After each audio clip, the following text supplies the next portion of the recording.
Good evening, everyone. Welcome to the BRKC Super Sunday Shootout. So I'm Brad Philpott. I'm going to be telling you how this works. And obviously, we don't have a full film crew here. So you're going to have to put up with a cycling shot of the circuit. But the action on track isn't really what's important tonight. It's the lap times. And the way this is going to work is as follows. There are going to be 4 counting sessions for every driver. And the fastest lap they do in each of those sessions is going to be averaged across the night. So none of your laps count except your very fastest one in each of the sessions. And at the end of the night, the top 3 drivers are going to be the ones that get offered a place at BRKC 2026. However, there is also a warm-up taking place first. So there are 3 groups. Each group has 10 drivers, although one of the groups actually only has 9 drivers. So we're going to send a marshal out in the spare kart there, so none of the karts are cold at the end of a run. And we're going to do the warm-up that doesn't count for anything. Absolutely just practice and just to get the karts warm. And following that, we're going to have a series of group orders that are like this. Group 1, 2, 3, 3, 2, 1, 1, 2, 3, 3, 2, 1. So over the evening, it averages out that everybody has a similar fairness of temperature in the karts, because obviously as the night goes on, the track's going to improve, the karts are going to get warmer, the tyres are going to get warmer, and everyone would want to be in the latest possible sessions. So we've made it so that the average of temperature you have across the night is fair. Group 1 will be the first ones out in the coldest karts, but they'll also be the last ones out in the warmest karts. And before any of the sessions actually count, there will already have been a warm-up for 30 minutes to get the karts warm. So 3 10-minute sessions. So hopefully that clears up any conversation about the fairness. On top of that, there are some other things we've done to keep this fair. 90 kilograms for everyone, strictly. And if you come in under 90 kilograms in any of the timed sessions, you're going to be disqualified from the night. So you can carry on. The driver will carry on driving. We want to keep the karts nice and warm and fair, but they're no longer in the shootout, no longer eligible for a BRKC place from tonight's shootout. And essentially, you just need to make sure you're over 90 kilograms at the end of every run. And all the drivers are going to be weighed every single time. We've also tried to keep it fair by having the karts as close as possible. That's obviously quite an important component tonight. I've got the fleet test in front of me right now, and there is 0.2 of a second, almost exactly 0.2 of a second, between the very fastest and the very slowest kart out there tonight. Drivers cannot drive the same kart twice. So the worst possible luck someone could have is if they had the slowest, the second slowest, and the third slowest kart throughout the night. But I would very strongly bet that the best drivers tonight could still get through to BRKC if they drove the very slowest car in every one of these sessions. That's how close they are together, and obviously no one's likely to have that kind of luck. So we've done everything in our power to keep this as fair as possible, and if you guys have any questions about any of that, any of the format, please put it in the chat. I'm going to try and answer those questions because I'm not going to be able to do any fancy editing. So we're just waiting for Group 1 to go up for their warm-up. Obviously, none of this counts now. For the next half an hour, we can just have a bit of a chat.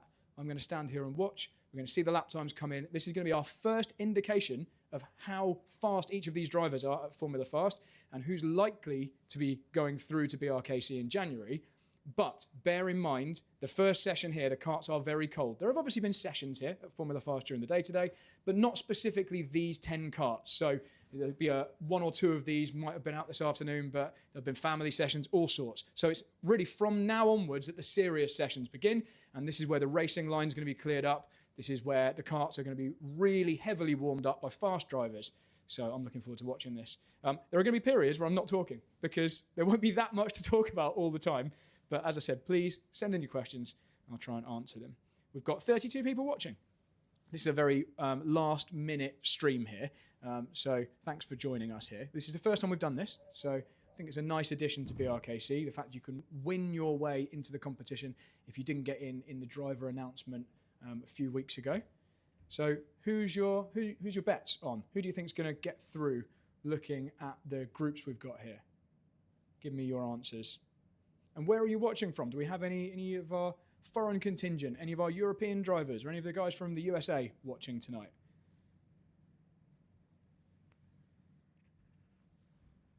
I'm expecting questions like, which kart is the fastest? Which driver has done the most practice laps?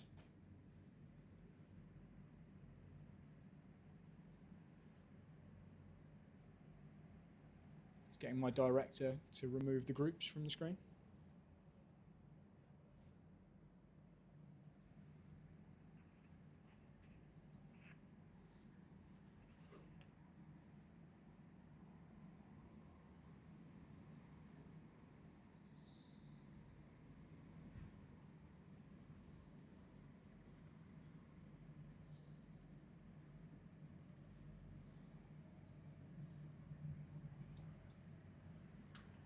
So first couple of drivers across the line now. So we've got Kart 10 showing up as well in the name. So I assume this is a group that is missing a driver. Do we have a marshal out there in Kart number 10? Just looking out my window. Vast majority of the drivers here obviously wearing their own gear. We've got a couple of people in Formula Fast outfits.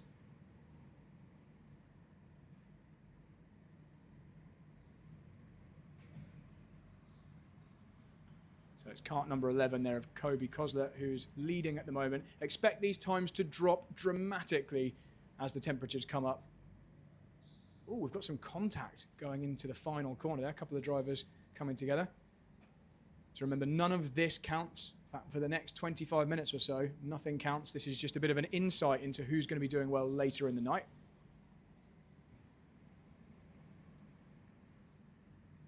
Gary Jones is in the chat, watching from Matlock. And Living Litchfield says Nicky Dolan or Josh Ostick are going to be the ones to go through. Tiffany Fleck in the USA is watching. Hi, Mason. Mason Brown and Tiffany watching from the USA. AG Karting saying kart 14 and 11 were quick last time. Well, we've got kart 11 and 14 up there in the top 3, so maybe you're right. Nice to see you in the chat as well, Ben Paynes.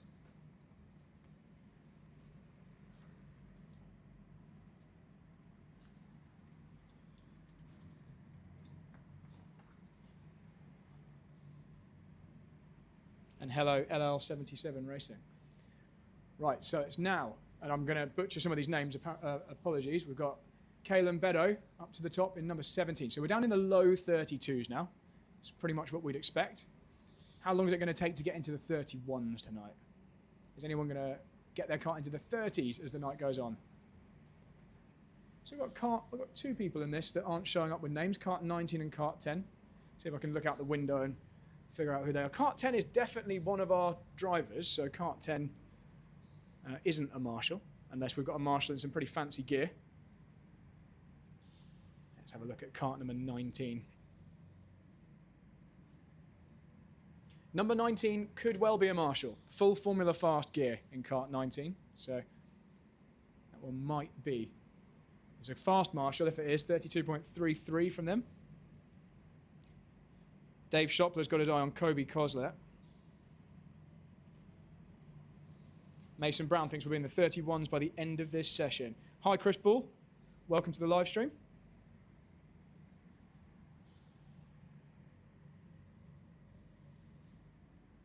Okay, so at the moment, spread of lap times, we're into the 31s there with Josh Ostick. So 31.8 down to 33.9 for Matt Fryer. Matt just getting his eye in.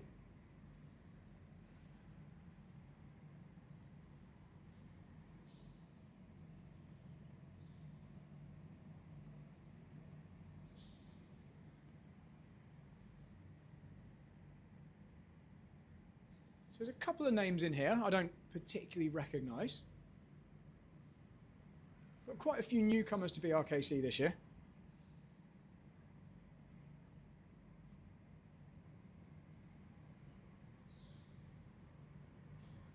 Right, the favourite helmet in the first group here is kart number 11. So Kobe Koslet, who's top of the standings, has got my favourite helmet in this one. Looks like a nice painted arrow. Cool looking colours. A lot of people looking very professional out there tonight. What's also good is everyone's pretty spread out. So I think everyone being quite sensible, finding their own space.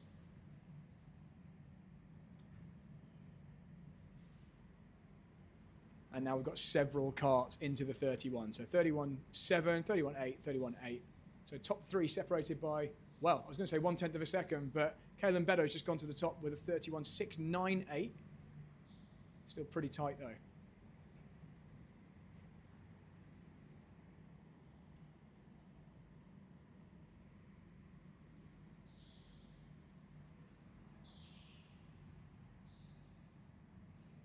Okay, so I've just seen that comment that we're just showing the gap difference. Let me see if I can get my technical team to show us the lap times, because I agree, that would be a little bit nicer to see. I can see the lap times here, or a few more 31.6s going in. We've got our tech team on the case. See if we can swap to the outright lap time.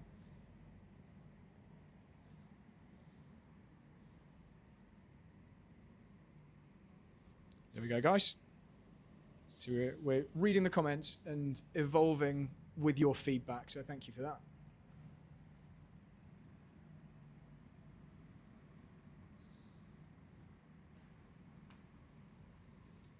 Got about 4 minutes to go now, exactly 4 minutes now, plus 1 lap. So each of these sessions is 10 minutes plus a lap. And currently, we've got several drivers, now 4 drivers in the 31s, a few in the low 32s, and a couple of drivers a little bit further back. Down to the 31.5s now. Josh Ostick making the most of this one. Just remember, in case you're just joining us, this session doesn't count. So I've just seen there's around 30 more people in the chat since I explained the format. So feel free, other commenters, if someone asks a question and I miss it, feel free to help our new viewers out with how this format works. But we've gone to great lengths to try and ensure fairness tonight. This is all about lap time.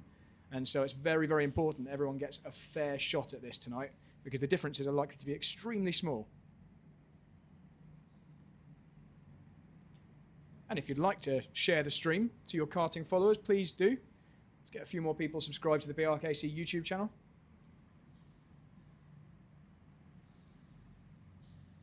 Dave Shops is asking, what's the temperature right now? Well, I can tell you what my phone tells me the temperature is. I don't know what it is in the building. There are temperature sensors around here. In fact, we're getting the actual building temperature here because we do have that info.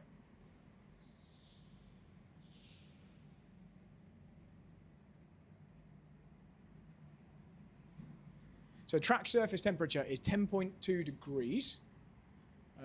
What else have we got? What other info? Indoor air temperature is 7.5 degrees. So there we go. Apologies, Americans, that those are in the correct units. That's probably 120 or something in the Freedom units.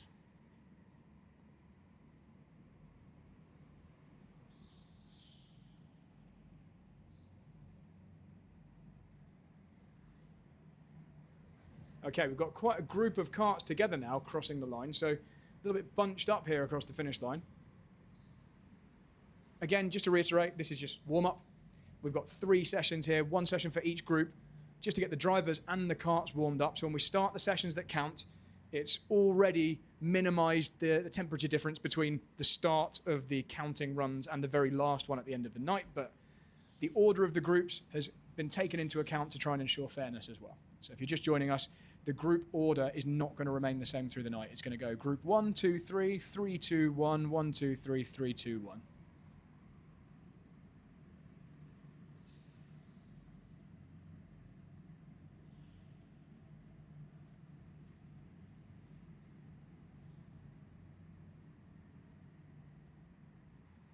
So from Group 1 at least, our early favourite is Josh Ostick. He seems to have been at the front of the times for most of this run, but closely followed by Kalen Beddoe and Kobe Koslet. And actually, in fact, Alex Ford also not very far away. So we've got quite a few drivers in the 31s now. How long do we get onto the 30s? Probably not in this session. So to answer Chris Leo 11's question, yes, it's a 90 kilogram minimum weight and it's very strict. So all drivers are going to be weighed after every single session. And if someone comes in even 0.1, any amount under 90 kilograms, and they are excluded from counting for the rest of the night. They can still carry on and get some BRKC practice in, but they won't be eligible to get into BRKC tonight, and they'll be counting on being invited with someone who might drop out closer to the event.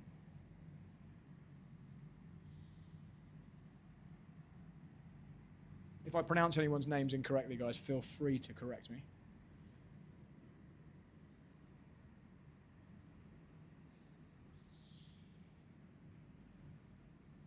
Look at that top 3, 31.4, 31.4, and 31.4.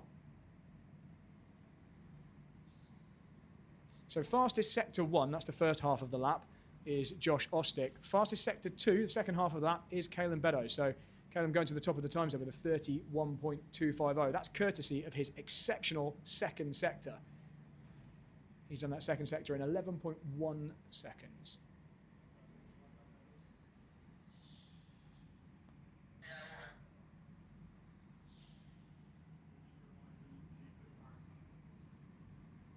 So there's the checkered flag. And we'll have quite a quick turnaround for the next drivers. So just to explain how the drivers are designated particular karts, there's a random kart selector, which is at the beginning of the pit lane. The drivers press a button and they're randomly allocated a kart with that little bit of tech, and they can't drive the same kart twice.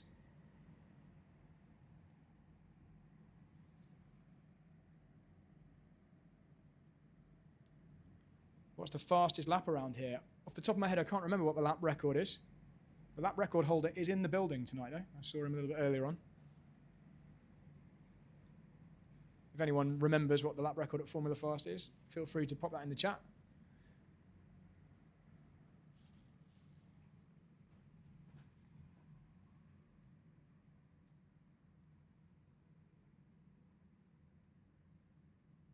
Okay, so Group 1 warm-up times on the screen there. Pretty tight.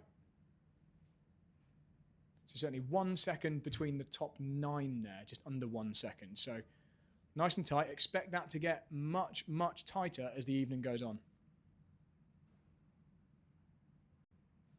Now, what I'm not sure of at the moment, but I'm sure I'll be made aware shortly, is whether we're going to have a running average of best times available, or whether we're all going to need to do some maths. Okay, I'm getting a positive indication that we should have that available, because that's going to be interesting. At the end of each group round, if we know who's in the running, it's all going to be up in the air until the very end of the last session, but it is the average of the best times which count. So each driver's fastest lap from each of their 4 counting sessions, the average of that is what decides who gets the offer to drive at BRKC 2026. Max Thorne says, Anton Schopler did a 29.7 at BRKC 2025, which was the weekend record. Nice. So just to explain, yeah, so Nathan Turner is the current lap record holder, and it looks like 29.938 is that time. But the reason that's been reset is because there have been some small but significant changes to some of the barrier positioning around the circuit since Anton will have set that time. So previous lap records are kind of wiped clean, and the fresh one is Nathan Turner's one. Living Litchfield asked, does the same kart include the practice as well? Now, I don't know the answer to that. It's a very good question. I assume not, because the practice doesn't count for anything. So I'm going to say probably not. I doubt they're taking note of the practice kart, but I may well be wrong. So if I get different information, I'll let you know. It would make sense to me that the kart you get in practice has no bearing on which ones you're allowed in the rest of the night.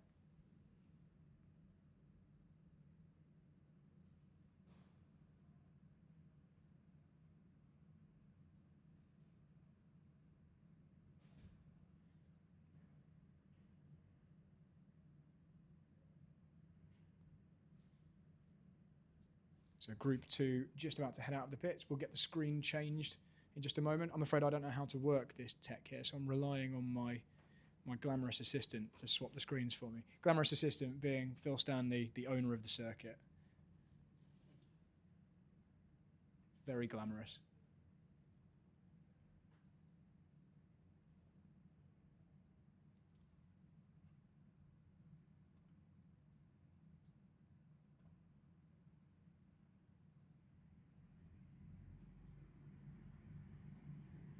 Okay, so Group 2 heading out now. Again, for a session which doesn't count at all, except I'm sure it will count for them in terms of practice.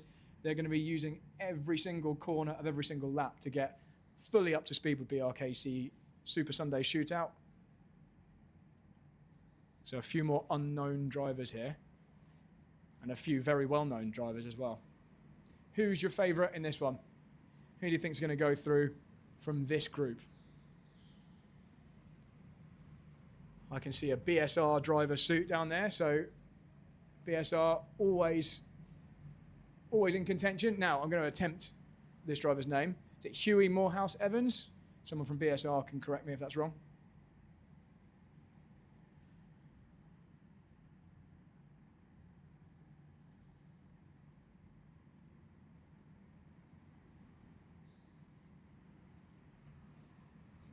So talking about potential lap record lap times, Obviously, being at 90 kilograms, these drivers are unlikely to be breaking lap records, especially on a cold November evening. So track conditions making a massive difference. But this is not far away from the kind of conditions you'd expect at BRKC. So a pretty cold track. Getting your tyres warmed up, maximising the temperature that you currently have, generating more temperature, all super important for BRKC.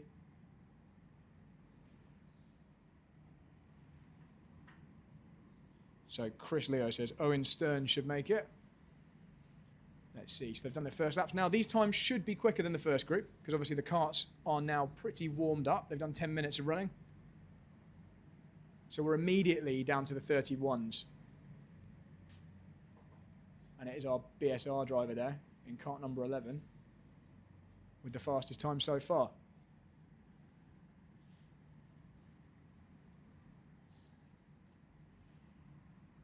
Oh, it's Howie. Apologies.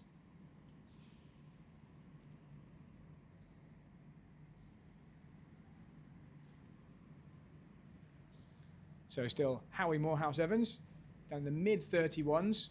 That is a statement of intent, isn't it? Getting straight on top of it immediately.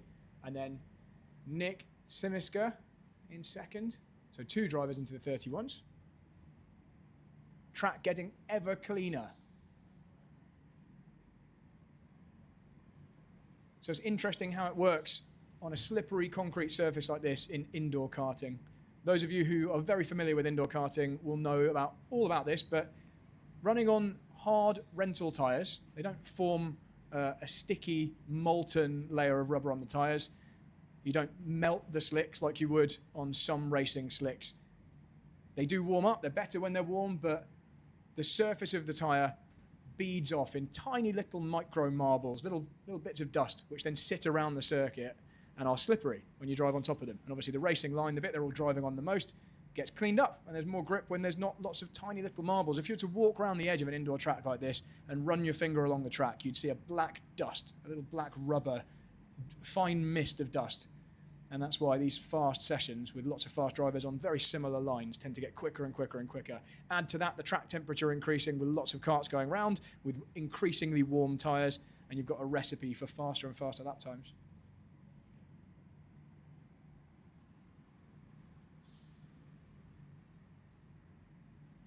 So it's still Howie at the top of the times here. 2 more purple sectors on that lap. Howie's fastest in the first and second sectors. And it's Ellis McKenzie doing his best to keep up.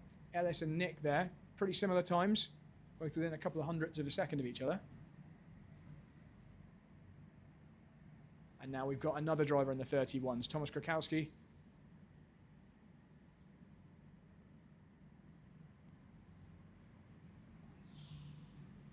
I'm very much looking forward to the monumental fight we're going to see through the rest of tonight. If this is how close it is from the drivers in a session that doesn't count, when everything's warm and everything's as equal as possible, it's going to get extremely tight at the top.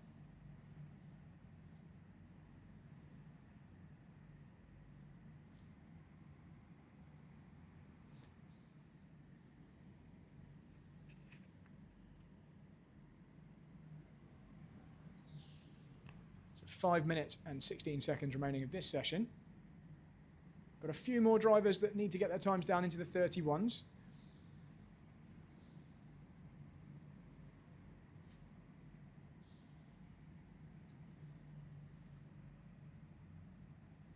Keeping an eye on these sectors to see if anyone's improving. No purple sectors at the moment. Thomas Krakowski just got his 2 faster sectors on that lap, down to 31.704. And now the top 5 all into the 31. Still nobody troubling the 30s just yet.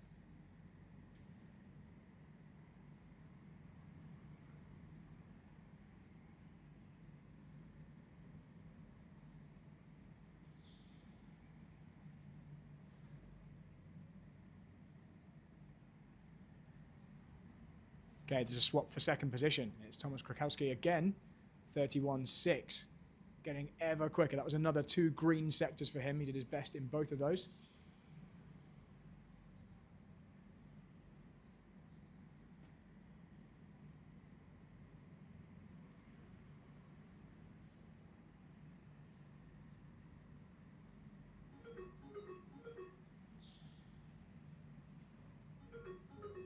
I think what I'm seeing on my screen here is a drop-off in the temperature at the start line. So we've got a temperature sensor in the circuit on the surface at the start line. We had a gradual rise in temperature, and it's now dropped back down again. So that shows that even with the karts going round, and you'd think warming up the surface, as the afternoon has gone on, the track temperature's got colder and colder, and it's not going back up again with this running. So the temperature increase that is really making the difference are the tyres themselves, not the track getting any better, and obviously the track cleaning up. But not an improvement in temperature of the track by the looks of it. We've got all sorts of weather information here. Considering we're indoors, we've got the indoor humidity at 78% in here at the moment. Outdoor air is 5.7, so it's a couple of degrees warmer in this building than it is just outside. So just under 8 degrees in here. It's a chilly night here in Milton Keynes. Bashi has heard that this is an easy track to get up to speed on. So we'll see whether all the drivers tonight agree with that. We've almost got everyone down into the 31s. Certainly, everyone's just below the top 5 is really close to getting the 31s. And it is Howie Morehouse-Evans. He's the one that's banging in the fast laps. He's not improved on his best of that 31.392, but all of the laps he's putting in are slightly quicker than everyone else. Although, having said that, Nick Simiska on that last lap down to the 31.5s. So he's challenging Howie at the moment. Another 10th and a little bit to find to go to the top. 2 minutes to go in this session.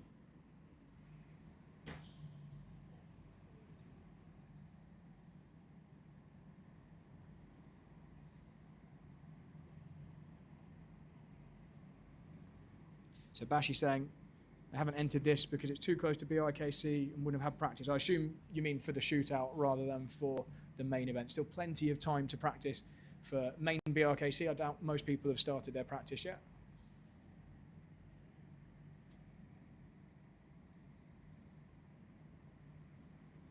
One and a half minutes left in this practice session, and we've got one more warm-up session to go before we get into the main event.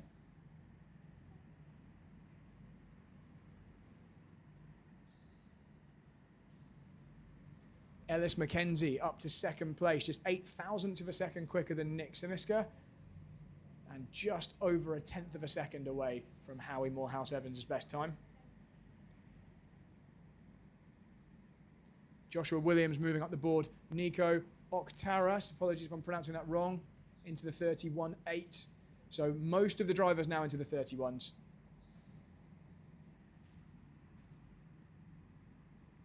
And yes, D. Tutton in the chat. This is just warm-up. It's a tight warm-up. It's an exciting warm-up, but it's only warm-up. This doesn't count yet. We're warming up the karts. We're getting the track into the best possible condition. And then all of the drivers are going to have 4 10-minute sessions to set their best lap times.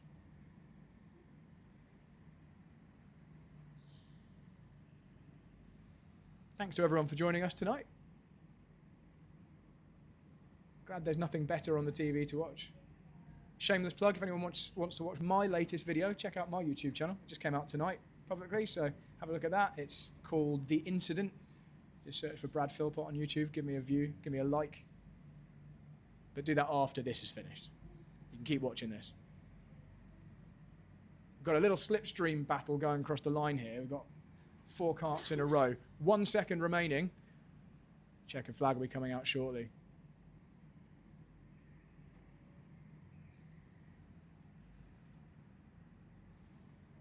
Purple sector for Nick Simiska in the second sector. So Nick has usurped Howie Morehouse-Evans' fastest last sector, and he's only 0.03 of a second away now from taking the top spot. 31.418 to Howie's 31.392. So it's close, very, very close at the top.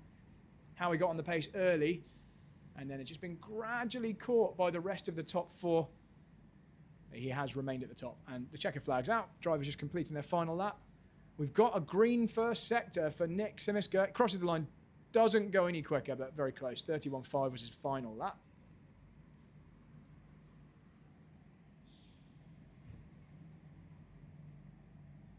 So Kaylin Beddoes asking, how much does 4 kilograms equal here? Right, so this is a roughly 30-second lap. And I think we're probably accurate in saying that 10 kilograms is worth around 2.5 tenths on this circuit. I don't think it's quite 3 tenths here. So if 10 kilograms is 2.5 tenths, a quarter of a second, 5 kilograms would be worth 0.125. So probably 1/10 of a second, I'd say. Caleb, potentially a tenth for 4 kilos. So if you're 4 kilograms over, you're going to have to drive 1/10 quicker than the rest of the drivers. So good luck at doing that.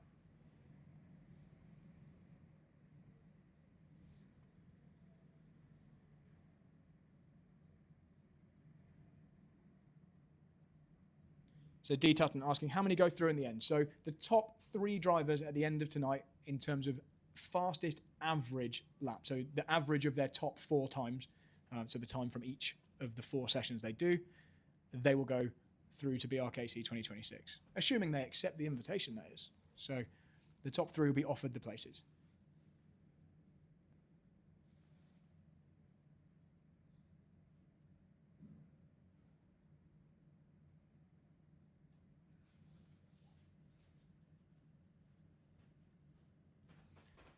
So there's your final results for Group 2. Drivers for Group number 3 just getting into the carts. Everyone just checking their weights. So it doesn't matter too much for the practice, although you definitely want to practice at the correct weight.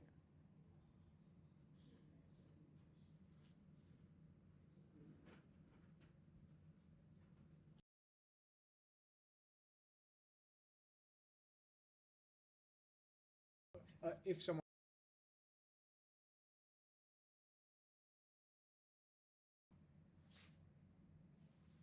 Right, who's the favourites in this next group? Let's have a look at who we've got shortly.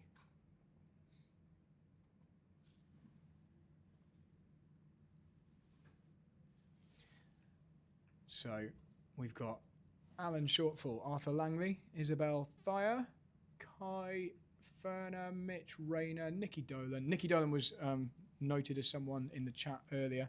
That's going to be one of the favourites. Robbie Pecci, Romario Ellis, Theo Rafter, and William Atkinson. And apologies, if I said any of those names incorrectly, it's quite small on my screen, so hopefully I got those.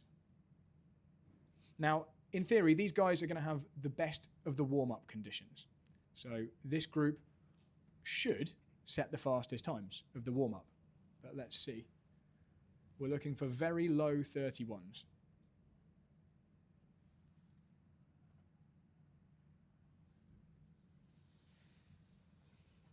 So it's Kalen Beddow at the moment with his 31.227 and Howie Morehouse Evans with 31.392. So it's actually a driver from the first group, the coldest group, that is top of the times at the moment. So maybe an early favourite there with Kylan Beddow. Is it Kylan or Kalem? Someone give me the pronunciation in the chat. This is good practice for me as well because I will also be doing some commentary for the main event in January. The pronunciations get much harder once we get to the European drivers. Right, here we go then. Warm-up number 3. Oh, Alan Shortall. Apologies.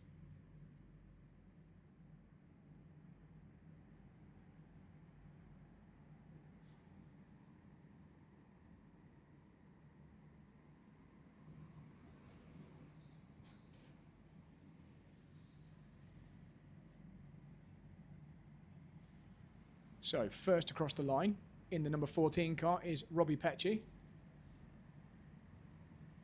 These times unlikely to be representative, these 34-second times. These are their out of the pit lane times, so nobody will have crossed the start line at a normal speed. So it's this next lap that's going to give us our first indication of who the fastest drivers are in this group. Already though, Mitch Rayner with a 32.9. I'm going to assume he was the last one in the pit who got the most run-up across the start line on the outlap. That's how it normally works. But well done, Mitch.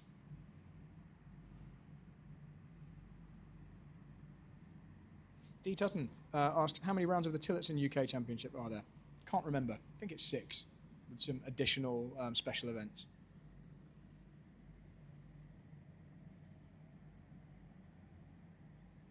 Okay, Arthur Langley straight to the top with a 31.4. So significantly quicker than anyone else has done on their second lap. I've been talking to Arthur. I know he very much wants this place at BRKC. Felt he was overlooked in the main draw. And as we said at the time, there were a lot of drivers who all had a very, very good CV that didn't make it in. And Arthur is here to prove us wrong tonight. Good start. And Theo Rafter, 31.5 as well. Really good first few laps here.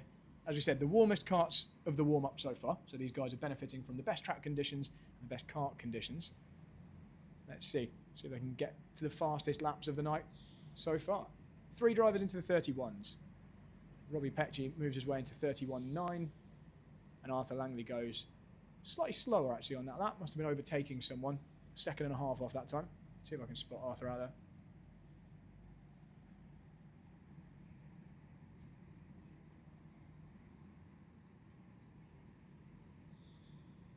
Bit of overtaking going on into the snail section.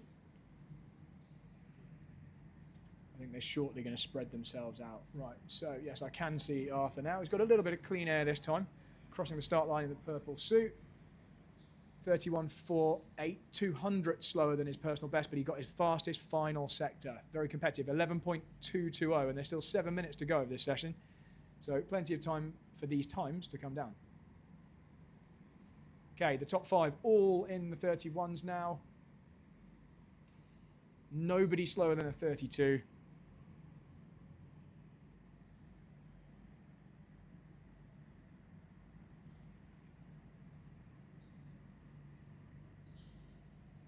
Little trio of karts just crossed the line there.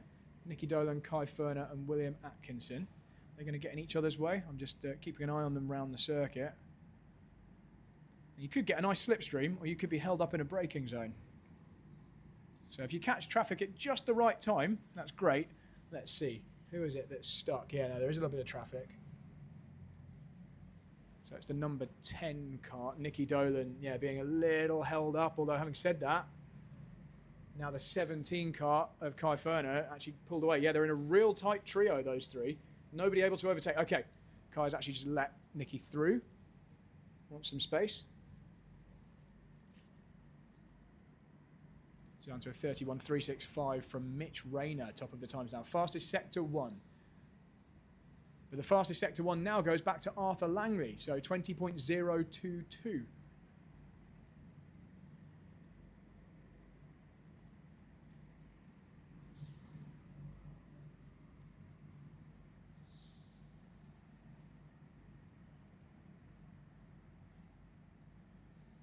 So still our fastest time of the night set in the very first session.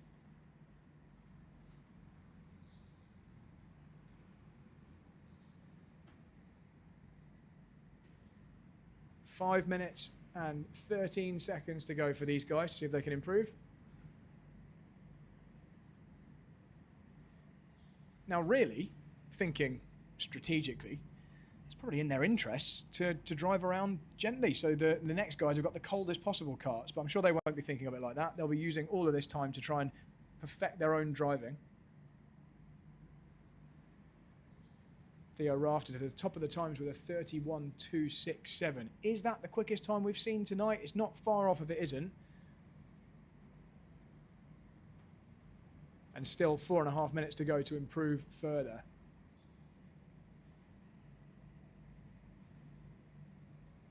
Top 3 there, extremely close together in times.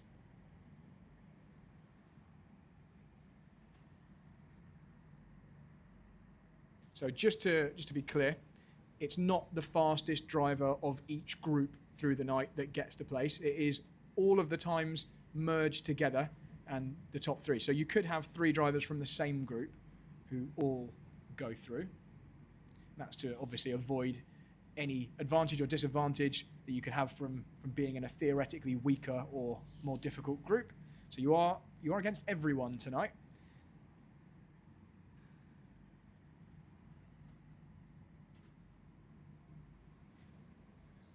So 31.226 from Arthur Langley, and he takes the fastest first sector as well. So still improving. 11 laps in, 3.5 minutes to go. 2 drivers in the 31.2s.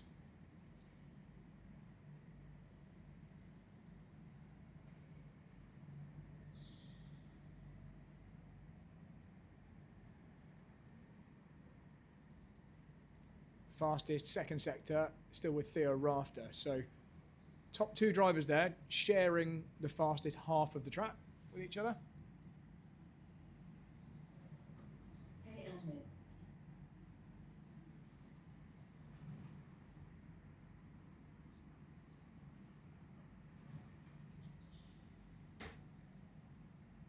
So Bashi asking how many sessions they each get. So they each get a warm-up session, this one now that doesn't count at all, and then 4 sessions that count.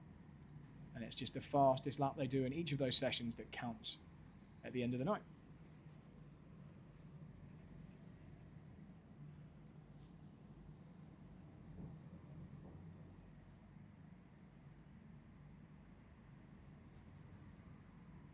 How tight do you think our top 10 are going to be tonight? How closely matched are their lap times going to be? I'm thinking potentially 0.2 of a second gap between the entire top 10 by the end of the night. We've had roughly a 1 second gap between the majority of drivers in each of the sessions so far. So we then distill that to the top 2 or 3 of each group. It's going to be very tight. Sam Shaw can see his weighted seat going around without him in it. So someone's borrowed Sam Shaw's weighted seat. Whether or not they've asked for permission, I don't know. Which cart is that, Sam? Let us know who that is.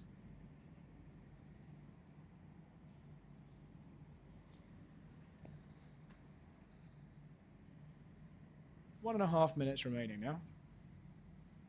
It's still Arthur Langley at the top of the times.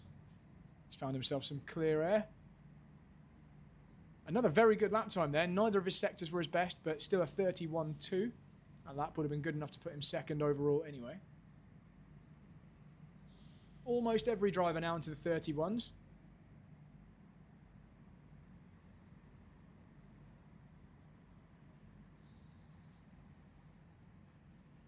Alan Shortall moving up the grid there, so 31.641.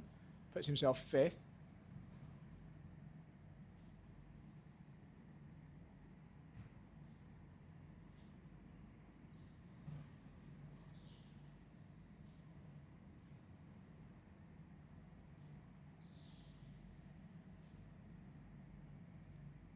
So let us know, what do you think, guys? Is this a good addition to the BRKC programme?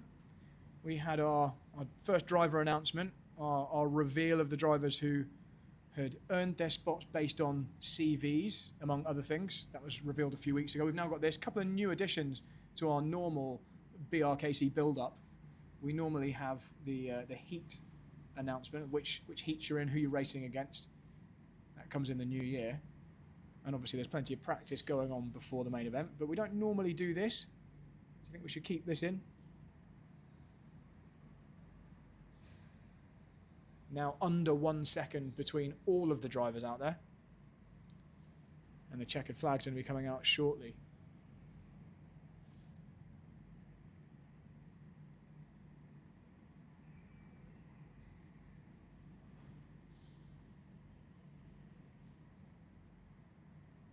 So Mitch Rayner, top of the times with a 31.209. Fastest first sector on this next lap as well. They're on their final lap now.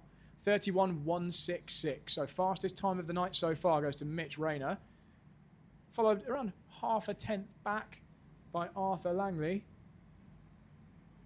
A further few hundredths to Theo Rafter. So very, very tight. In fact, Arthur improves to within 1.5 hundredths of Mitch Rayner.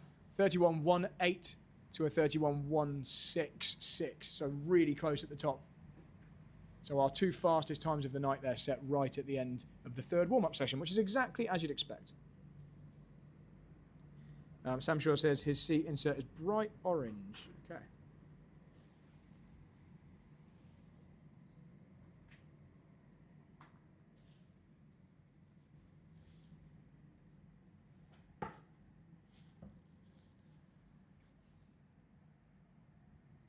Okay, next up, it's the first of the counting session. So this is going to be Group 1. Then Group 2 and Group 3, that sounds pretty straightforward, but then it's going to go Group 3, Group 2, Group 1.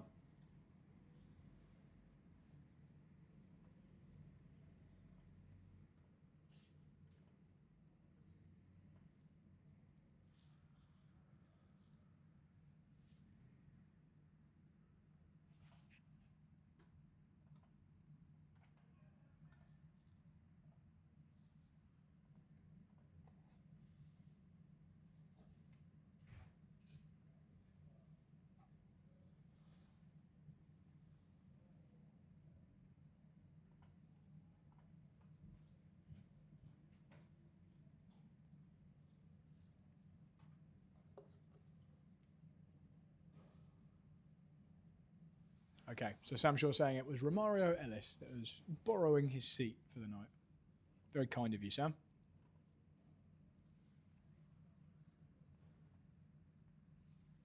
So we've got the fastest average laps showing on the screen now. Although I think we can't quite see the top of those. Bear with us.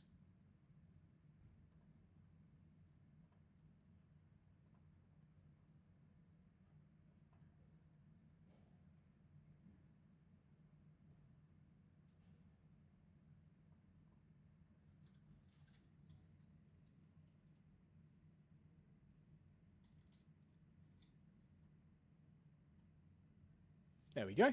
Any moment now, you'll be able to see the entirety of the top scorers here, although bear in mind, this doesn't count. So this is just from the warm-up. Here are your early favourites. We've got Mitch Rayner at the top of the times, Caelan Beddoe, and Howie Morehouse Evans. That's how it looks, but it's pretty close behind them.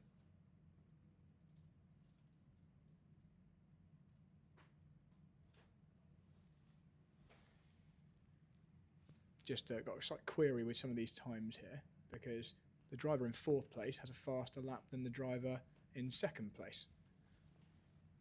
We have a technical timing error there, so bear with us.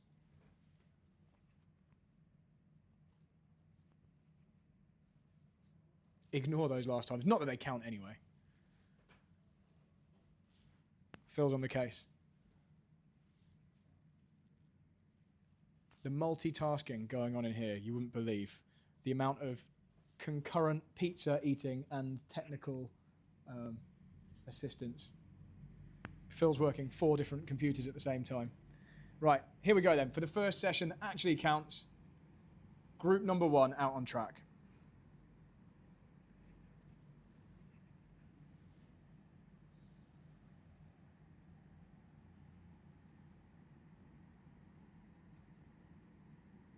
Of course, if we do have any organisational or timing errors, we'll just announce the winners tonight anyway, and then in a couple of days' time, we'll rectify that.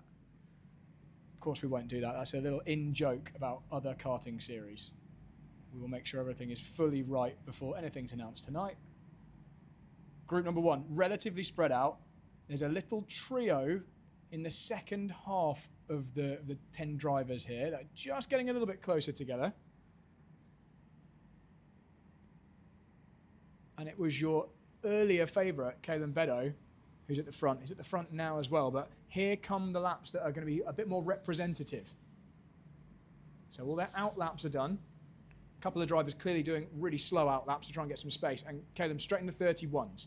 So 31.8, fastest sector 2, but actually the fastest sector 1 went to Kobe Kosler, and the fastest sector 2 as he goes to the top of the time, so 31.6. I can see this being a constantly evolving top 3 or 4 here. Freddie Farrell, just to answer your question, because you have missed most of the explainers here from earlier on, it's based on the average of their 4 fastest times. So they're going to be doing 4 sessions that count. The best time they do in each of those sessions will be averaged. So that's what counts. It's your best time from each of the sessions that counts.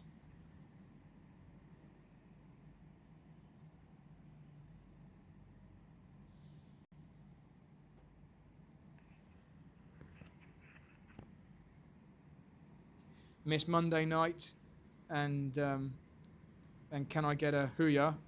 I don't know what you're talking about. Right, let's have a look. Josh Ostick's at the top of the times now, 31.501, but Caelan Beddoe in the same 10th just under a tenth behind, 31.591. But Calum has the fastest first sector by a couple of hundredths. So this is ever changing. I'm keeping an eye out on these sectors here. I know you guys can't see them. I've got a few more timing screens than you guys have access to. It's a 4 though. It's a 31.4 from Josh Ostick. He's getting quicker. This matters to these drivers now. This does count. No more warm-up. Is anyone going to get our fastest time of the night? Anyone going to get into a 31.0 or quicker? Fastest first sector now, Kobe Koslet. He's third at the moment, but is he going to go top with this lap? No, doesn't actually improve on that lap. So slightly slower, 2 tenths off in the second sector for Kobe, but he's got the first sector nailed.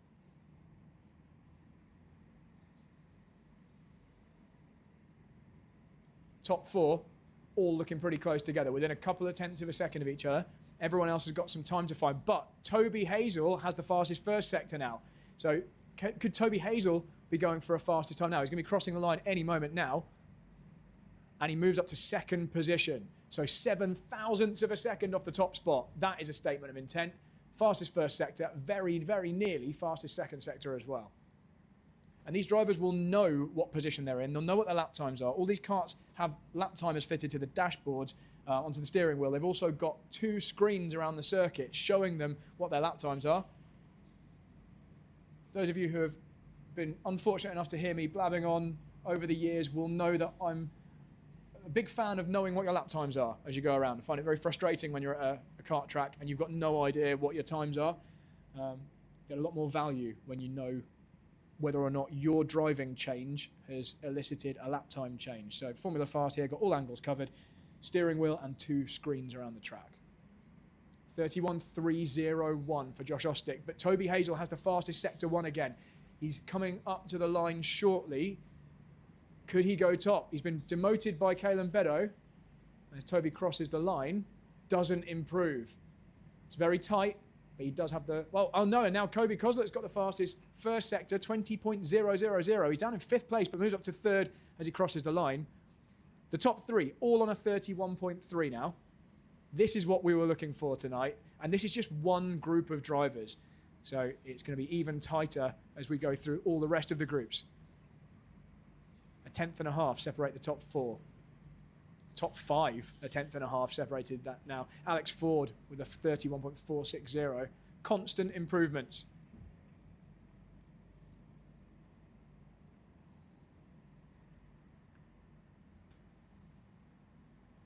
Keeping an eye out. Lots of personal best. Calum Beddoe's just on a personal best first sector, so watch out for him as he comes across the line in the next few seconds, because he was only 4 hundredths off the top spot previously. What's it going to be? And now he's only 2 hundredths off the top spot. 31.326. Fastest first sector's gone to Toby Hazel again, and then he crosses the line, moves up to second place. There's 6 thousandths of a second now between the top 2. There's not any more. Josh Ostick lowers the bar even further, 31.234. Neither of his sectors were the fastest, but they must have both been pretty close. Toby Hazel's got the fastest first sector. Sam Slater says, interesting to see the new names. Yeah, there are some really good, fast new names here. Nobody else troubling the 31.2s just yet. We haven't quite beaten our fastest time of the night yet, but we have 4 minutes remaining plus a lap. So Josh Ostick with a 4 seconds slower lap that time must be finding some space.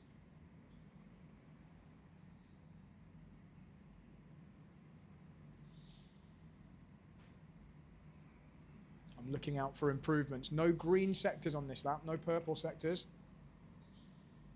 Sam Slater says, Toby's one to watch. He does well at SRK, Southern Rental Kart Championship. And he's looking good here as well. Still no improvements I can see. Very tight times though. Now, there's now half a second separating the top 8. Fastest first sector goes to Toby Hazel. Look out at the end of this lap. He's crossing the line shortly. What's his second sector going to be? Doesn't improve. So lost a little bit of time in sector 2 there. There's a personal best from Josh Ostick though in sector 1. He might be lowering the bar even further. And he does 31.135. I think that's our quickest time of the night. If it's not, it's very, very close. Certainly one of the very fastest. Not far off of the 31.0s now. I'm sure we're going to be into the 30s by the end of the night, even at 90 kilograms. The track getting faster and faster all the time. Drivers getting more finely tuned. Tyres getting up to temperature. There's a movement for third position. Kart number 8. Don't know who's in kart number 8.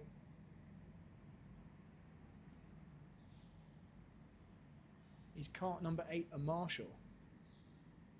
Keeping that kart warm.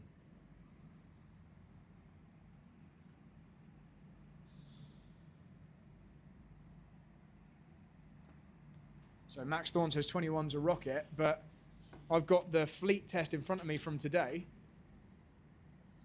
And kart 21 was not in the top 3 of the times, so it can't be that much of a rocket. It's certainly not the fastest kart in the fleet, put it that way. Although all karts today were scored within 0.2 of a second of each other. So even if you're in the worst kart out there, you should be able to do, judging by this session, a 31.3.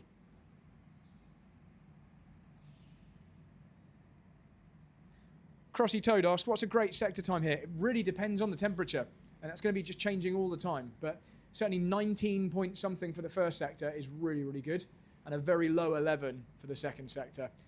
No improvements I can see at the moment. Oh, there we go. Kobe Koslet does jump up to second position, 31.265. Now remember, it doesn't really matter what position they're in this session. What matters is just how fast they can go, because they're not just competing against these drivers, they're competing against everyone else here tonight, another 20 drivers aside from the people in this session. So they just need to make sure they get the very fastest possible time. Toby Hazel's got the fastest first sector on this lap, 19.8, crosses the line without an improvement though. Second sector was left wanting. He's really quick in that first sector. He's got those twisty turns nailed. Fastest second sector for our current leader though, Josh Ostick. Didn't improve on the lap time, but it was another 31.1. Half a minute to go.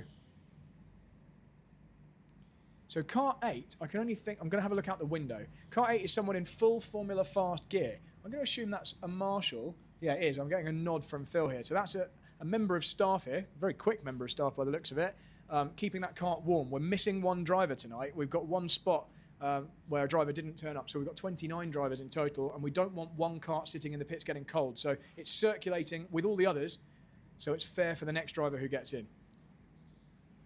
So well done, driver in kart number 8, random Stig Marshall. Last lap. Checker flag coming up very shortly. Lovely tight session, that one.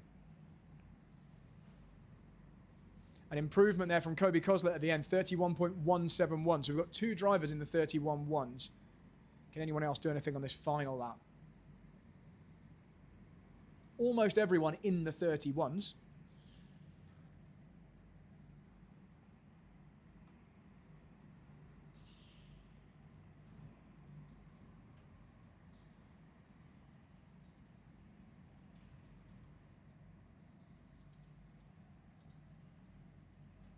So R9WWR is asking what lap times were they doing within 0.2 on the fleet test. Let's see if I can see that. So mid to low 32s.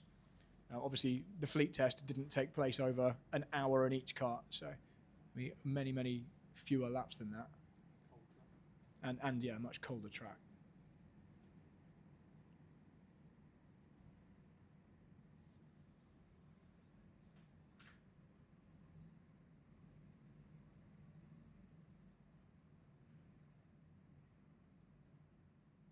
So well done to the drivers in that session. That was a really exciting first run. If that's what we're going to have for the rest of the night, this is going to be a really fun night of staring at timing screens.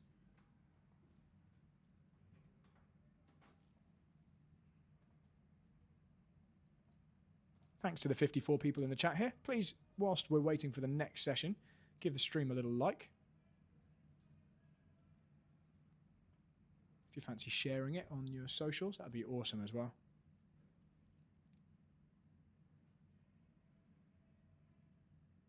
So the fleet test was done today, not a few days ago, just for clarity.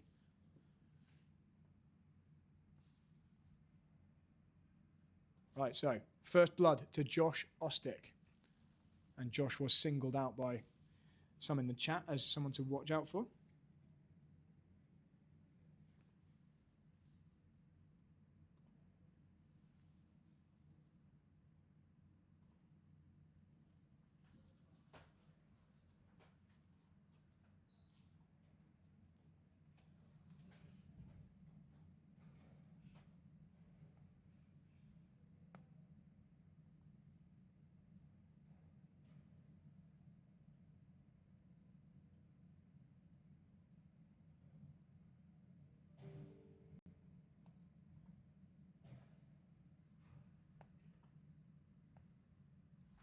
So Johnny Elliott has sent in his predictions for the groups. So he has singled out Kai Newman as a driver, although Kai wasn't out on track by the looks of it, unless he was dressed up as a marshal there. Group 2, this next one he reckons Thomas and Owen. So let's see whether that prediction comes true.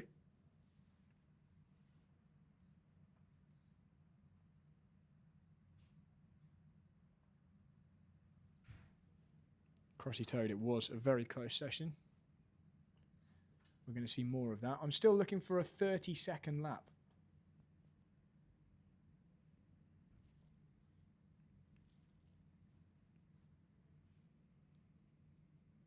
So if you do like rental karting, kart coverage in general, make sure you've got the little bell icon ticked so you get notified every time BRKC goes live, just in case you forget what's going on in January. The coverage is a lot better than this. Certainly a better lead commentator. And we've got a few more camera angles.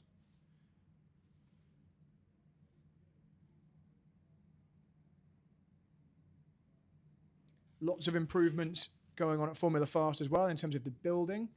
There's a nice project. I don't know whether we're allowed to talk about the building project going. I've been given a nod. So we've got a massive new podium area going in.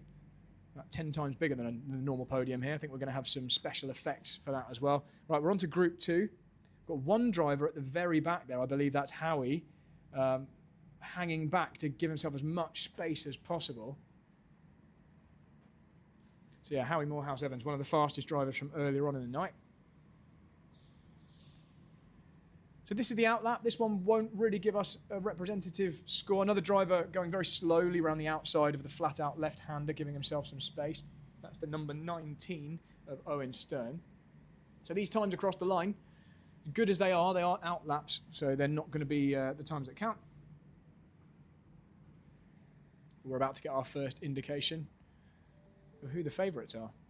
Everyone driving, I imagine, different karts from what they drove last time, although I do believe in the practice it doesn't matter what kart they drove. I think they can drive the same one twice if it's practice to session 1 now. But for the rest of the night, they can't drive the same kart twice, so they won't be in this kart again tonight through the rest of the 3 sessions. So it's a 31.6 for Thomas Krakowski. Fastest first sector, but the fastest second sector is with Nick Simiska. So you can see how much warmer everything's getting. It's 4 drivers there, straight into the 31s on their first flying lap.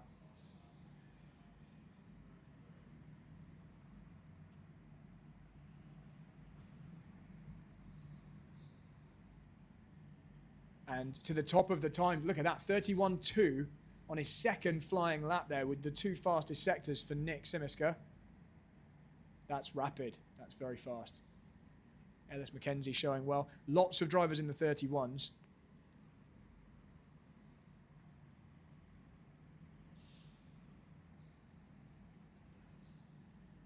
Is this going to be the first session we break into the 30s? We're only around about 1/10 of a second away from that in the last session.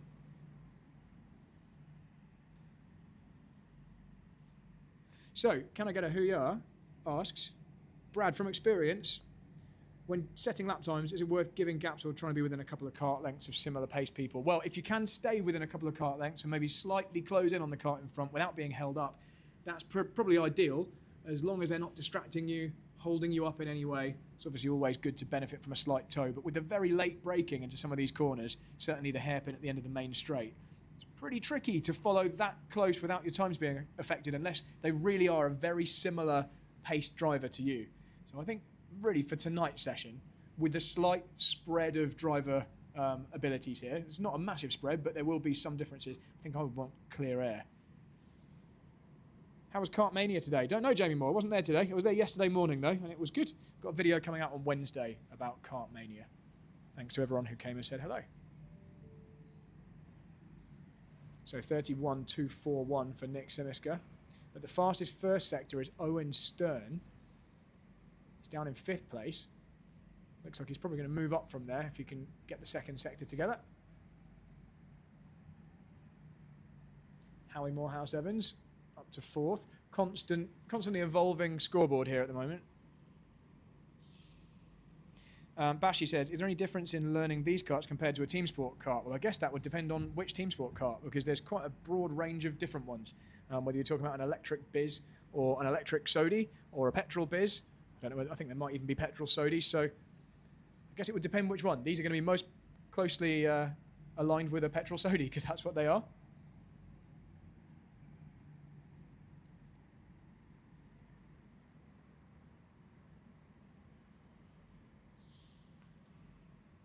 So it's a 31.193, and the fastest first sector on this next lap to Nick Simiska. He's really on a roll here. Good couple of tenths ahead, and he's just improved again. 31.144, so very fast from Nick in the number 8 kart.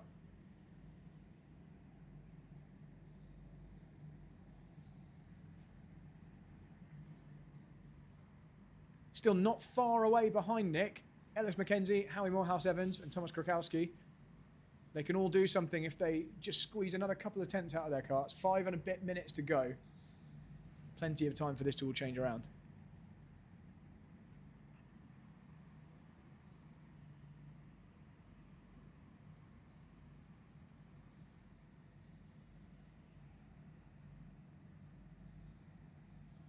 So we were talking about whether it's best to be up behind someone or have clear air.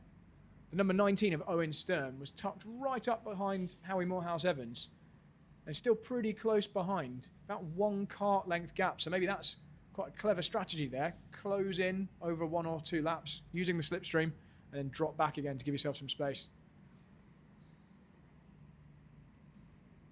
No major improvements right now. And it makes sense that with this much running so far, we would settle into a bit of a plateau in terms of kart performance. They're not really going to get that much faster. Certainly, the rate of the speed increase is going to slow down now. It's diminishing returns in terms of how much additional temperature they're going to be able to increase their tyres by. Interesting, one of the karts out there has their torch turned on. The lap timing screen's obviously based on mobile phones. Someone managed to switch on their torch. So the number 20 kart there of Megan Earring. It's got a bit more visibility than everyone else, lighting up the track.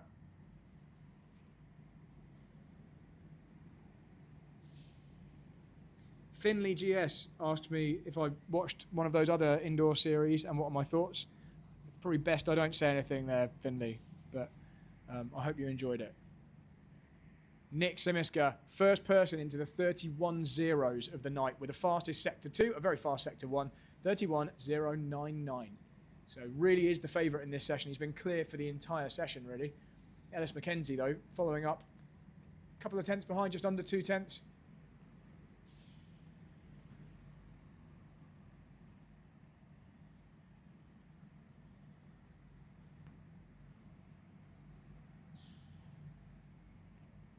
And improves again, another 4 thousandths quicker. Nick is on a roll. I think unless something major changes here in the final 3 minutes, Nick is going to be the driver walking away with the top spot in this one. He's improving all the time, and he's well clear of the next kart at the moment. Howie Morehouse-Evans up to 2nd. So as I say that, Howie moves within 5 thousandths of a second of Nick, demotes Ellis McKenzie down to 3rd position. So we do have a fight at the top. Thank you, Howie, for making this one more interesting.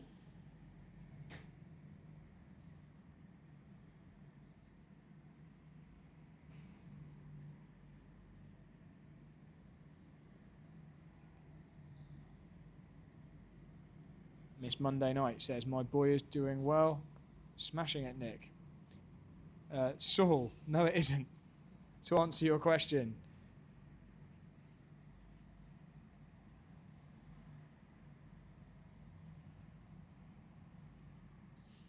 Looking for any more improvements. Nick's very consistent, within half a tenth or so of his best. Oh, it's Howie with the fastest first sector. Watch this lap. Howie Morehouse Evans has just set a rapid sector 1. He's coming up to the line right now in the orange suit. Crosses the line, goes top.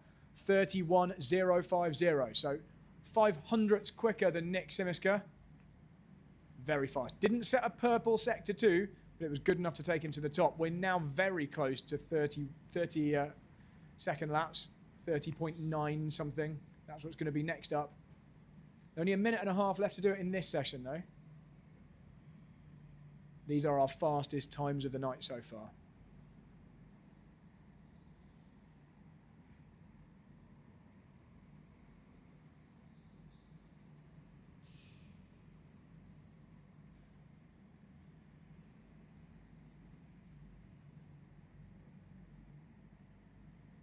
No purples, no greens on this lap.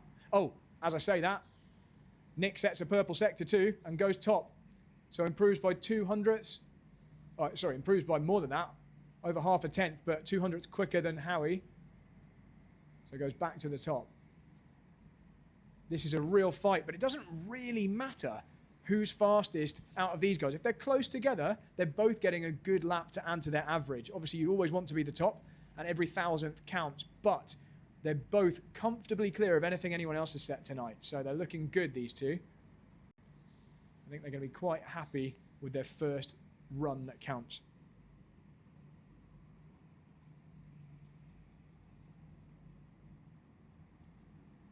So D. Tutton says, what happens if the driver's phone dies because you said it's based on phone GPS? Nope, there's nothing to do with phone GPS at all. So I don't know where you've got that one from, D. Tutton. There's just a lap timer that tells the drivers what times they're doing, but it's nothing to do with GPS. That's based on the loop in the circuit. So no danger if a driver's phone was to die. It make no difference whatsoever.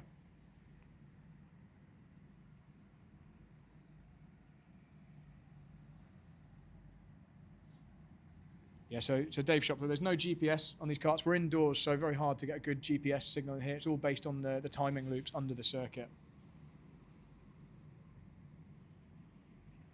Have tried to get GPS in here, actually, with a very big GPS receiver unit, but it didn't really work. So they're on their last lap now. Is anyone going to improve? I can't see any improvements in the first sector. Ellis goes slightly quicker in the second sector than he has before, but doesn't improve the time overall.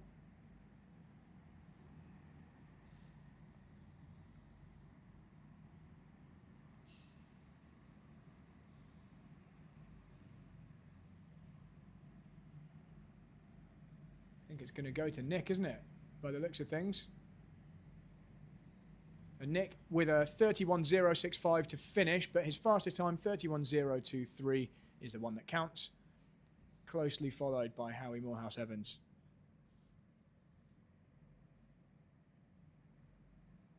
Very fast time. So these are the quickest we've seen tonight. Third group coming up next. And then we'll have our first leaderboard for the first round of sessions.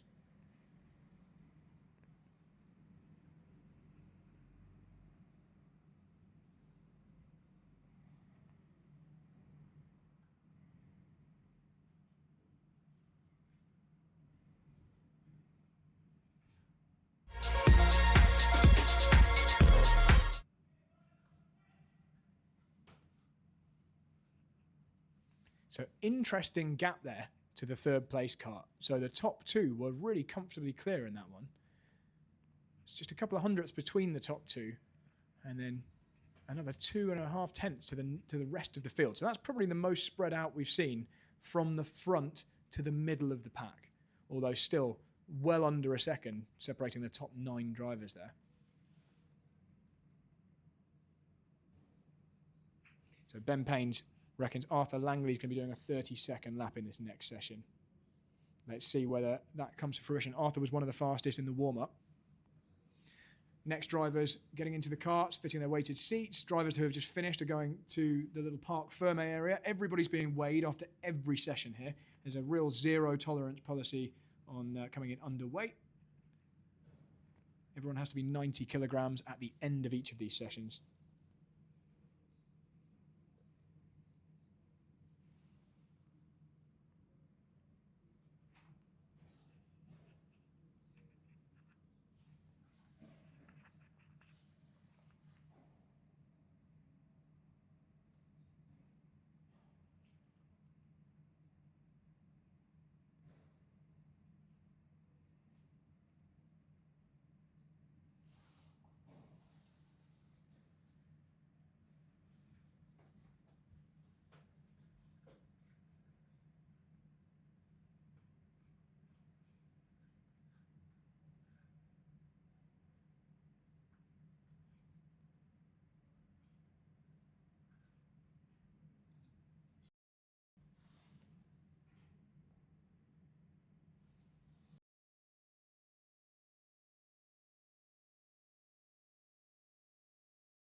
So we're back underway.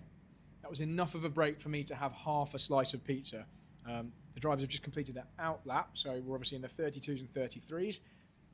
We're about to see what these guys can do on their first proper flying lap.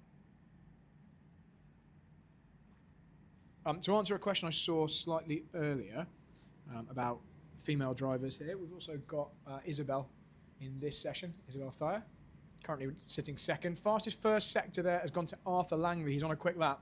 Let's see what happens as he gets to the line. He's got no one in front of him, so it's a traffic-free first run.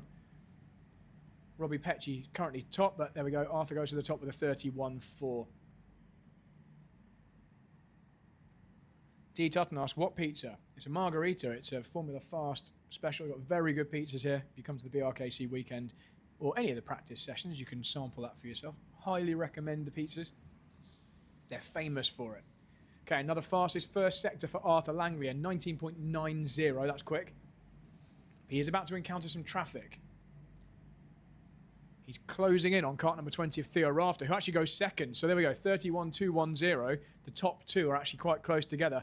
Although Arthur is, he's actually been let through. Theo saw him coming, let him through into the hairpin after the snail. So Arthur's still with a clear run. Currently with the fastest first and second sector.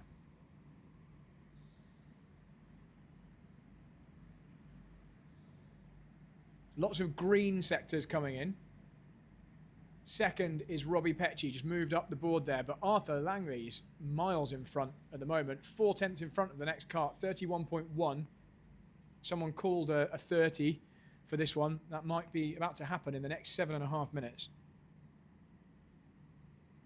Bryson Beadles asks, who's the favourite racer to win? I don't know.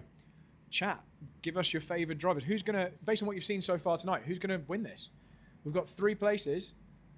Who are the drivers most likely? We've had a few amazing performances so far. Right now, there's a real gap to second place. Arthur didn't improve on that one. I think he was overtaking a kart or two. Still got the fastest second sector, though, even on that lap. So there's more to come from that top driver in this session at the moment, Arthur Langley.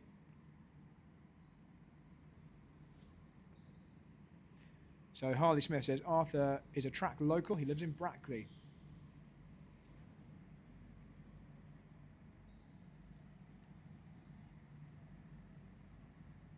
Few greens, another fastest sector 2 there from Arthur, but a weaker sector 1. He was a couple of tenths down in the first sector.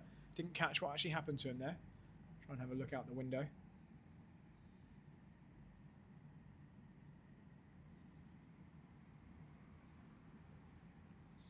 Nicky Dolan now up to second, but still a good couple of tenths away. It's a fastest first sector from Theo Rafter, 19.8. That's a really good first sector, actually. But it's a 19.911 for Arthur. They're both on very good laps.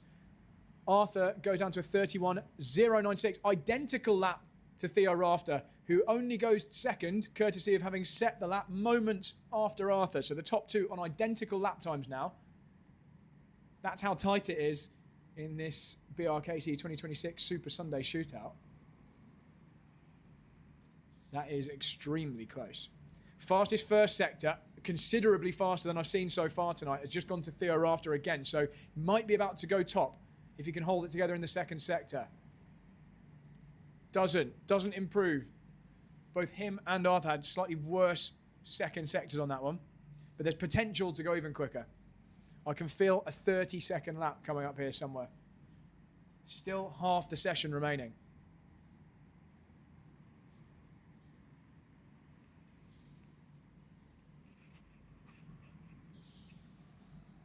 One second separates the top 9 drivers in this session. Arthur slowed down, allowing a bunch of karts through. So our current leader in this session has just found himself some clear space. So don't expect any wonders on this lap or the next one. 40-second lap you can see there from Arthur on that previous lap. Shows you how much he slowed down. He had to drive offline there. That's going to have got a lot of dust on his tyres. Obviously, they won't have been maintaining their temperature very well either. Nicky Dolan there, still just a couple of tenths away. 31.265, 2 good sectors on that last lap.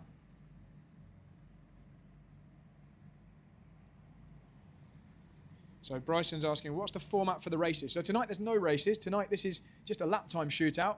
There are 4 sessions for each driver, and their best lap in each of those sessions added together and averaged, and that's how we decide who gets the 3 spots for BRKC 2026. Still no improvements from the top 2 on this lap. Lots of yellow, so worse sectors than their best. Only driver improving on a sector on that last lap was Romario Ellis down in 9th.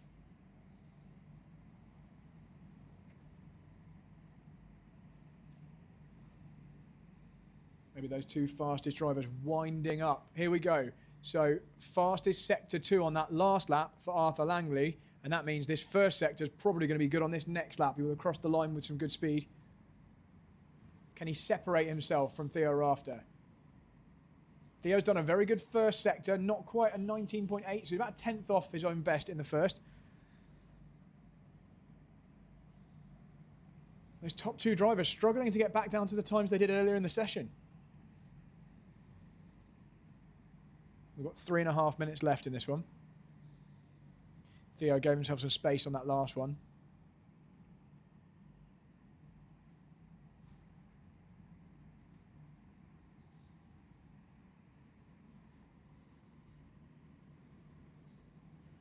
So, can I get a hooyah? With Arthur and Theo on the same time, what happens to their result in terms of points? There are no points, so that doesn't make any difference. It's purely all of their lap times, their best lap from each session added together and averaged.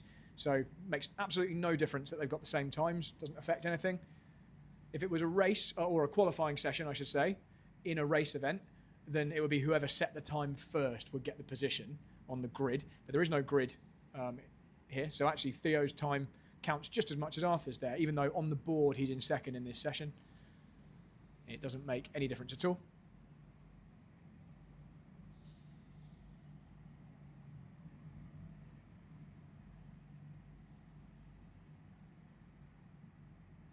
No improvements from the top 3 drivers I can see at the moment. 2 minutes left. They're certainly trying. Theo did a 31.1 on that lap. Arthur's clearly slowed down to get some space again. That was a 39-second lap. That's going to be harming his momentum. Really is important to build up speed. I can see some barriers quite kind of rippled after the hairpin, after the snail. That might have been like that for quite a while, but clearly someone's made some contact with the wall at some point.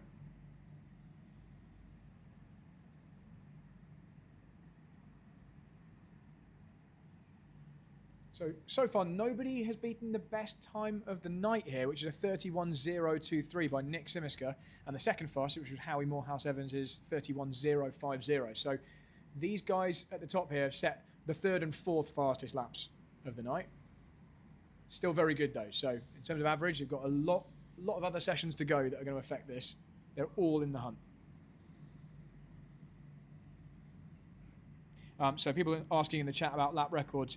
There were some previous lap records that were quicker than the official current one. That's because the circuit layout, where the apexes are, have changed slightly. So current lap record is a high 29. But that's without lead added. That's without weight. Remember, all these drivers tonight are at 90 kilograms. Everyone's at the same weight tonight, which is a significant disadvantage if you're running closer to 50 kilograms, 60 kilograms. So don't expect lap record times tonight. But these are BRKC weighted times. It's also pretty cold here tonight. You tend to see the fastest times on a warm summer's day. Okay, 31.055 for Arthur Langley. He does improve. Still not the fastest time of the night, but very, very close now. Just a couple of hundredths away.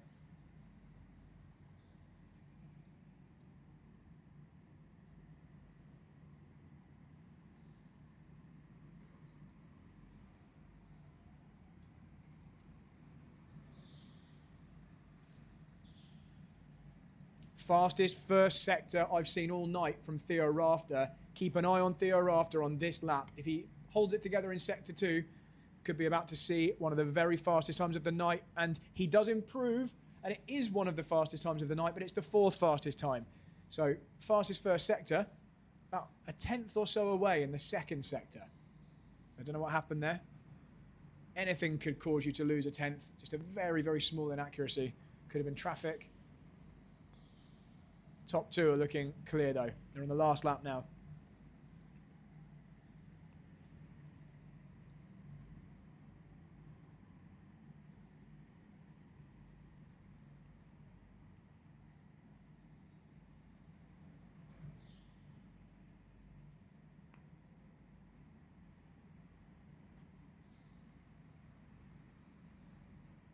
Can't see any improvements on this lap. Checker flag's out. So I think this is our order. Oh, actually, Arthur's on the fastest first sector. Arthur's done a very, very fast first sector. Is he about to lower the bar? I don't think he is, because he's tucked right up behind another kart. He's pushing them across the line. I think this is going to be slower, surely. And it is. Loses a couple of tenths in the last sector. But, yeah, raised arm there from Arthur, who's a bit frustrated. But he's top of the times anyway in this session. Yeah, definitely, though, potential to go even faster.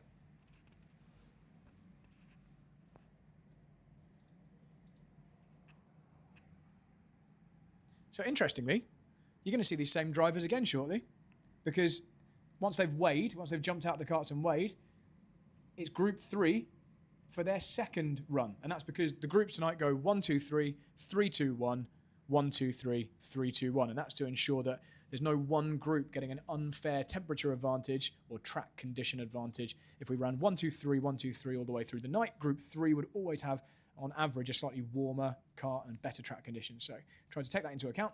But that means it's a back-to-back run for these guys. So they're jumping out the karts. They're going to be in a different kart for this next one. You're not going to drive the same kart twice through these time sessions. But they do all need to go and be weighed. So they're going to be weighed right now. And I'll be back with you in a couple of minutes' time.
Welcome back, everyone. Right, so Group 3 doing their second session now.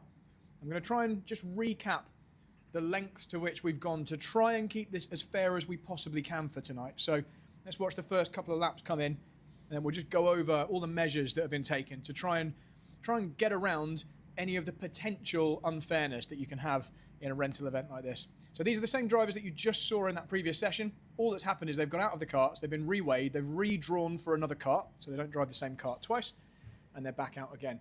And in that last session, we had a couple of drivers at the top clear of the rest of the field. Let's see if it's the same ones this time around. We're showing you the top 5 leaderboard on the top right there, just so you can see. In fact, I'm just trying to work out why that's not actually showing us the top 5. That's showing us some karts behind the top 5, so I think we might have cut off some of the top. Bear with us whilst we get that fixed. The top 4 karts all did a 30.0, I believe, so we'll just get that sorted. So straight into the low 31s. Mitch Rayner this time.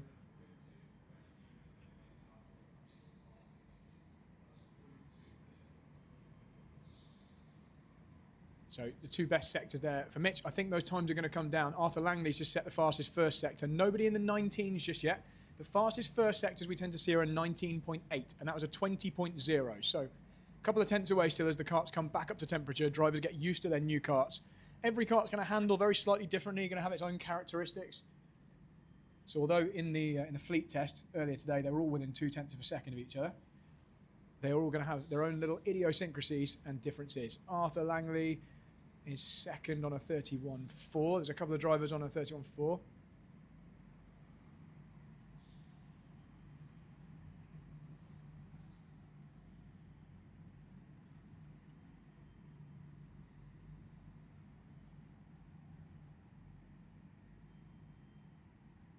Arthur Langley now to the top. Fastest first sector of this session. We're still about a tenth of a second away from the fastest first sector overall today. So just a reminder, the top 4 drivers so far tonight from all the groups have all been in the 31.0s. And in this group, it was Arthur Langley and Theo Rafter in the last session. They're in different karts this time, but it's still Arthur Langley and Theo Rafter in the top 3. We've got a new driver, Mitch Rayner, to the 4. So maybe getting on with this kart slightly better than the last one. It's still anyone's to play for tonight. We've got plenty of sessions to go, plenty of fastest lap times to come in. So let's talk about what we've done tonight to try and keep this fair. So the basics, obviously the karts are all tested and adjusted to try and be as close as possible. Formula Fast here have a really good system of equalising the karts. And at the end of the fleet test this evening, the fastest, or I should say probably the closest 10 karts were selected. They're the ones being used tonight. I don't believe anyone's changed to a spare or anything like that. So I think this is the 10 karts that were selected in the fleet test. They were within 0.2 of a second best to worst. So if you had the worst luck tonight, you'd be driving the 3 worst karts, which are all within 0.2 of a second of the best karts. So that's the first thing that they've done. We've also allowed the drivers to warm the karts up before any of the sessions counted. So we had a warm-up session for each of the groups so that there was some temperature in the karts before we set them off for the counting sessions, the ones that actually matter, that we're doing right now. All the drivers are at 90 kilograms minimum as well, so we should all be very, very similar weights, and there's a zero tolerance policy on anyone coming in underweight. So those are some of the things we've tried to do to keep this fair. We've also tried to order the groups to avoid any group having an advantage or a disadvantage from running later or earlier than the others. So in short, Group 1 was the first group to go out. They're also going to be the last group to finish tonight, and the average of your position of your session should be fair for everyone. So there we go. Those are some of the things we've tried to do to keep this fair. Mitch Rayner still at the top of the times here. We're not quite down at the times we were in the last session.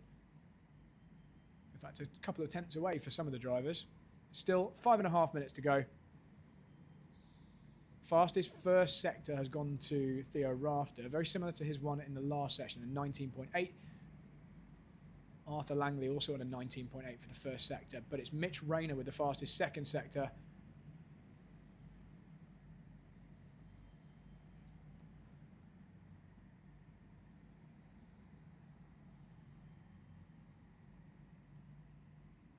And Sam Slater's noticed we're trying to introduce a leaderboard there, just so you can see who the fastest drivers over the evening have been.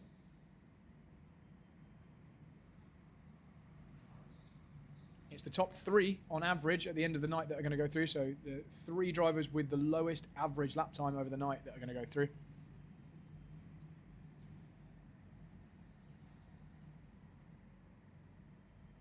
Nicky Dolan moving up to 3rd now, 31.3.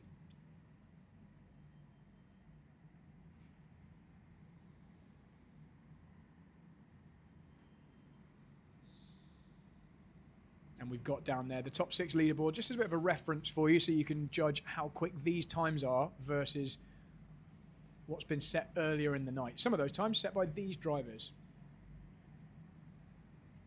4 minutes to go. And that was the fastest first sector on that last lap from Theo Rafter. He's down to a 31.277. Still nowhere near the times they did in the last session, though. So maybe they're going to just move forward in the final few laps. Arthur Langley moves up a position, demotes Nicky Dolan. He's also into the 31.2, just 100th away from Theo Rafter's time. So those two were very close in the last session. They're very close in this session. They're in different karts this time, but they're still pretty much inseparable. All the drivers on the grid this time in the 31s. So 0.8 of a second separating the entire grid this time. So it is getting closer. Arthur Langley moves up another spot, improved by a few hundredths, down to a 31.257.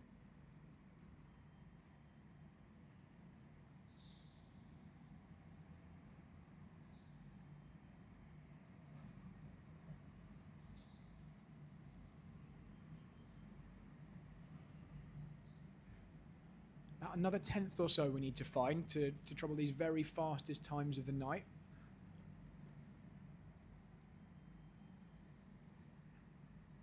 Theo Rafter goes to the top of the board there. He found himself some space on that last lap and then pumped in a really quick one. Although there is still some margin for improvement in both of the sectors. Neither of them were his best sector. So he's gone to the top despite having not done his best sectors of the session. Arthur Langley is on his own best sector of the session. He's just done his fastest first one. If he's got some room, is he going to go to the top of the times on this lap? Trying to spot him on track. He's crossing the line now. Doesn't improve. So something happened there in the second sector.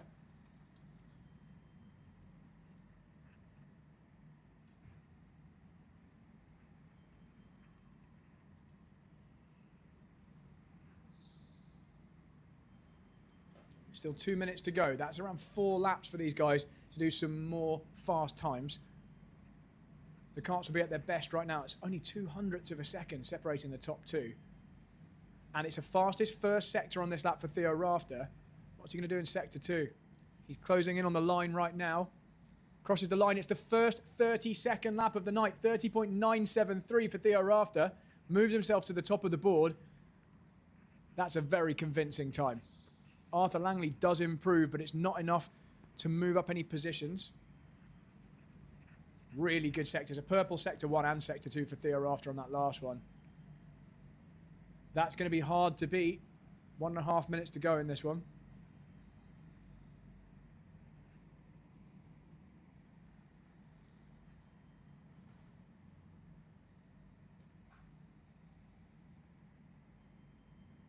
So still just under 1 second separating all of the drivers in this session. They're just 0.3 separating the top 4. Drivers will be fully aware of how they're doing versus everyone else. Now, on this lap, Theo Rafter's gone even quicker in the first sector. This is looking ominous. I think he's got clear space in front of him. Is he going to lower the bar further? No. Second sector, not as good, but a very fast. 19.77 for sector 1, so really, really rapid.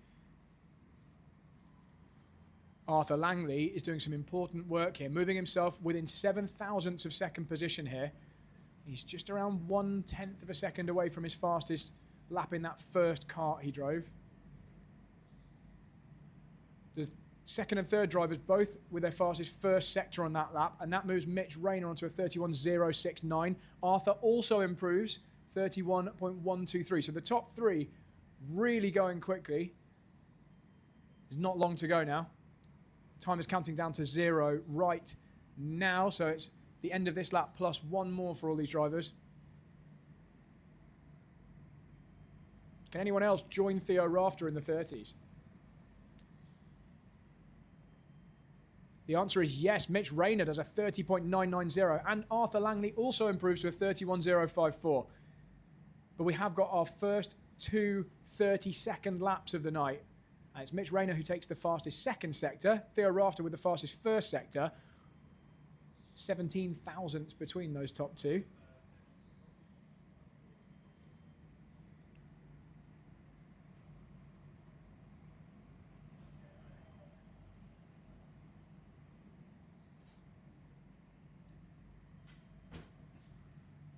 So checkered flags out now.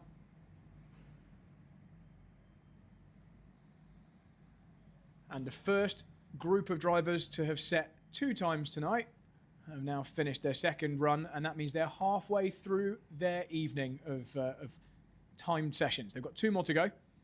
Everything still to play for, but we do have some early favourites from Group 3 at least there. Certainly Theo Rafter and Arthur Langley there, right at the top both times. Mitch Rayner staking his claim as well there with a 30-second lap. That's going to really help his average.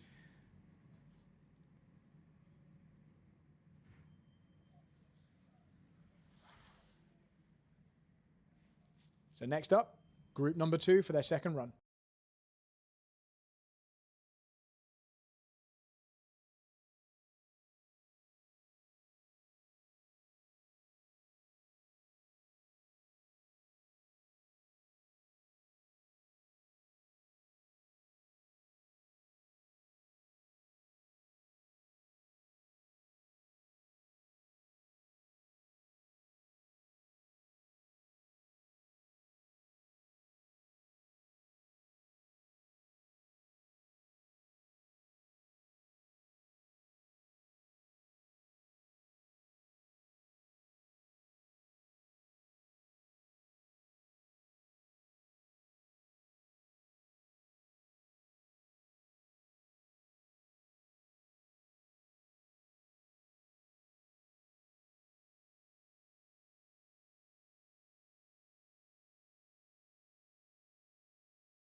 So you might have seen some times on the screen there purporting to show the current leaderboard. Don't worry about that. We're just sorting out some of the back end here to do the calculations. So we haven't shown you the updated average times yet. So bear with us. We're going to get those shortly for you.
So we're on with group number 2 for their second run. Just to answer one of the questions there, we're looking for single fastest laps or average. It's the single fastest lap from each of the sessions that the driver is looking for, because they're all going to be averaged. So it's not the average of all their laps in the session, it's only the best lap that counts from each one. You could do a whole session of bad laps, and if you do an amazing one at the end, then that's the one that counts. So, although I doubt anyone's doing any bad laps. So we're still just working on getting you that updated average leaderboard. Just a bit of code that has to go on with the display in the background here. We'll get that to you shortly. Okay, so to the top of the times, Ellis McKenzie with a 31.625, but Following up very closely, Joshua Williams with a 31.684. 4 drivers in the 31s on that first flying lap. A couple of drivers holding back. Owen Stern goes to the top, 31.6. We've now got 3 drivers on a 31.6, but we know it's a very low 31 that they're looking for to be competitive here. So we think our fastest average times are on the screen now. Ignore that it shows session 3 and session 4. Ignore the position of their times on the rest of the board. But the best lap showing there on the screen should be showing the average. And obviously only some drivers have done 2 sessions now. It's only the drivers in Group 3 that have done 2. But anyone who's only done 1, that's obviously showing the only lap they've done so far. There are 4 sessions for all drivers. So group number 2 here setting their second session of laps. 31.4 for Nick Simiska. He was right at the top the first time this group were out. And it's Ellis McKenzie moving to the top now. Several drivers on a 31.4. You can see this just getting quicker and quicker and quicker. Crossy Toad asking, do I watch Formula 1? Absolutely. I was up at 4 o'clock this morning watching Formula 1.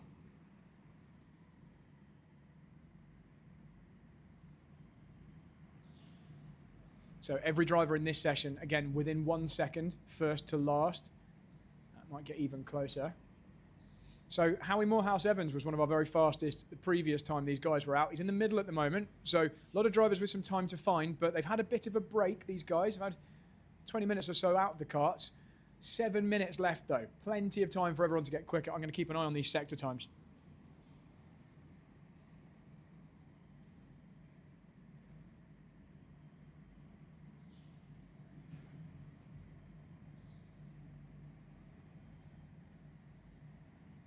Ellis McKenzie back to the top, 31.3. Getting quicker all the time. On the current scores we've seen, to get in the top 3, we're looking for an average time of a 31.0. That's the current kind of score you need. So if these drivers are serious about making it into the top 3, they need to be down in the very, very low 31s or high 30s by the end of this session.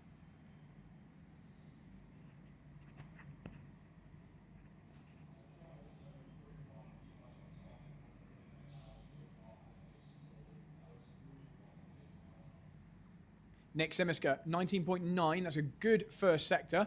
What's he going to do as he crosses the line? Is he going to move up the leaderboard? He does. 31.146. That's the kind of times we're looking for. Sector 1 and Sector 2, both purple for Nick on that run. So that's good. He was looking quick earlier on as well. Howie Morehouse-Evans up to second place, 31.288. Here we go. Still got over half the session to go, so these times are going to tumble.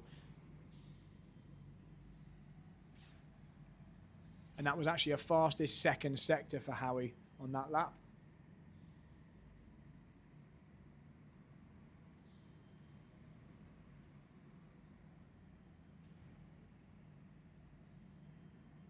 Howie's done his fastest first sector on this lap. Is he going to improve at all over the line?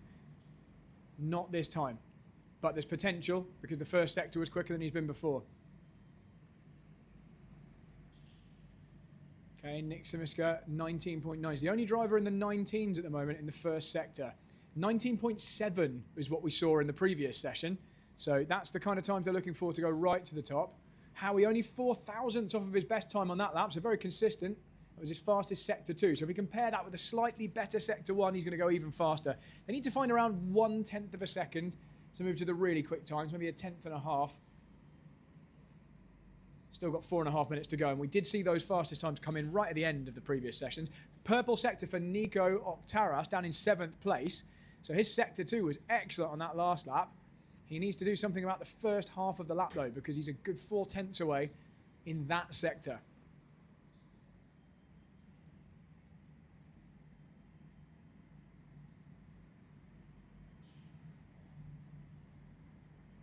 Can't see any green. Oh, there's a green for Jaiman Bhagat down in 8th position, 20.2. And it's the fastest first sector for Nick Simiska, so we could be seeing an improvement on this lap. He had a cool down lap by the looks of it, not cooling the tyres down. I'm sure just like Cooling the driver down. Does he improve across the line? He does. Slightly faster, 31.137. Marginal improvement there.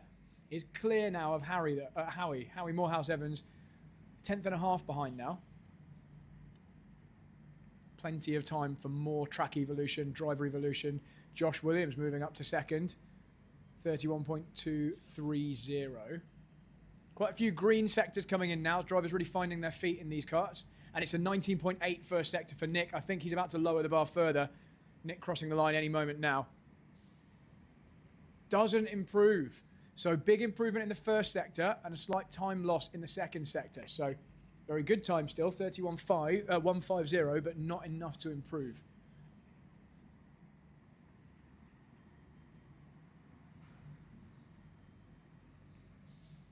Another fastest first sector for Nick Simiska. Is he going to improve on this second sector this time? A little bit of traffic by the looks of it. Crosses the line. Does improve. Very big improvement, actually. We're into the 31.0, so those are the real times we're looking for. Very, very low 31 seconds, or maybe creeping into the 30s. So Nick keeping himself in contention for a top 3 spot here. Other drivers with some work to do here. They're giving away a couple of tenths to the very fastest.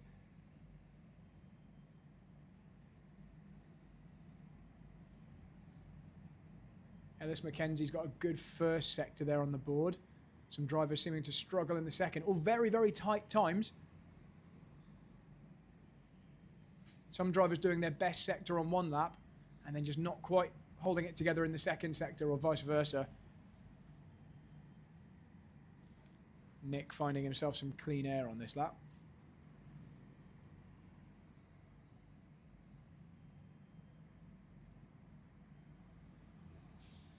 Okay, Nick Simiska, fastest sector 1 again on this lap. Driver in the number 20 kart, rounding the final corner. He clipped the barrier at the apex there. Is that going to have affected his time over the line? He does a 30.99, so maybe that was good. Cut a little bit of distance off through that final corner. Very fast. 30.990. Nick serious here about getting into BRKC 2026. Looking very good. He's got another 2 runs after this, though. Still a minute and a half to go, so they could improve further. But it's Nick Simiska who is absolutely clear in this session, miles in front of the next drivers.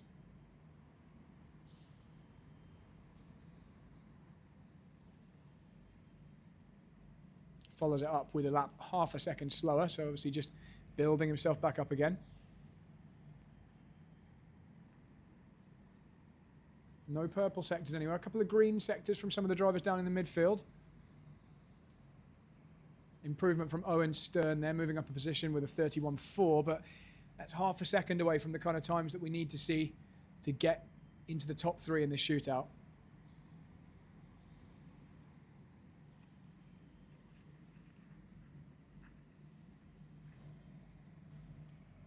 So that's a 30.968, another improvement from Nick. Really clear in this session. He got the fastest second sector of this run. Just lowering that bar further, improving his average time.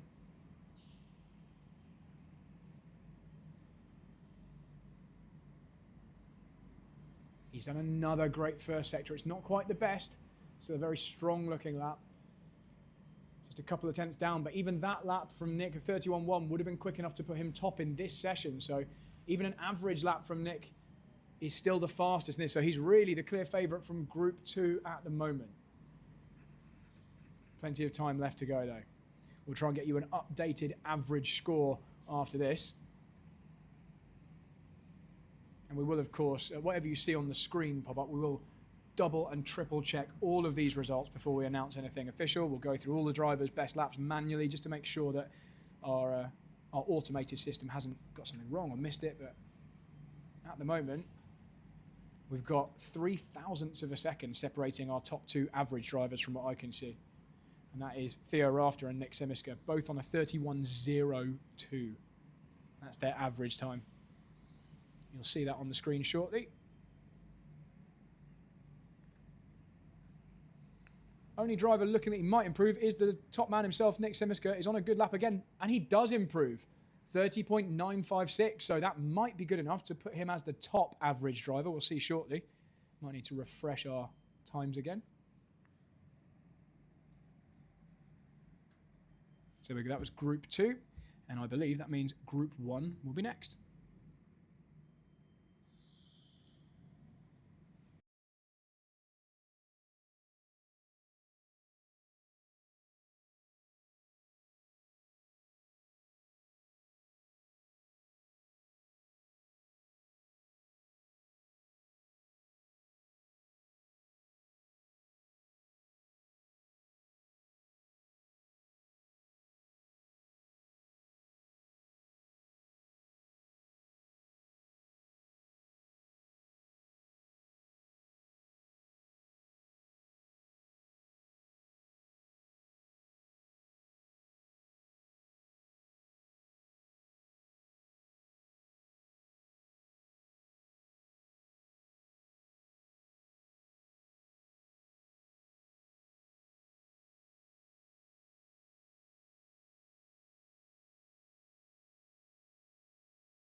So ignoring session 1, 2, 3, 4, 5, just to ignore when those were set, because I think that's showing us the total number of sessions across the night. And obviously there are three groups, so it's going to be 12 sessions in total. Ignore that bit. The average time there where it says best lap, that is your current leaderboard in terms of averages. And with that really quick final lap there in that last session, it's Nick Simiska who is the top driver currently. So our top 3 after 2 runs for 2 of the groups and 1 run for Group 1. They're about to go do their second one now. We've got Nick Simiska, Theo Rafter and Arthur Langley. They are your leaders, but there's still everything to play for, particularly from this group here, group number 1, who haven't had a chance to go in these warmest conditions. Remember, they were the first group out, so you'd expect their times, of which there's only 1 at the moment, you expect them to be the slowest. And now you'd expect these ones to potentially be the fastest, because they're now going to have the best track conditions of anyone tonight. So let's see, can anyone from Group 1 move themselves up into the top 3 spots and be amongst the leaders? We're going to find out shortly.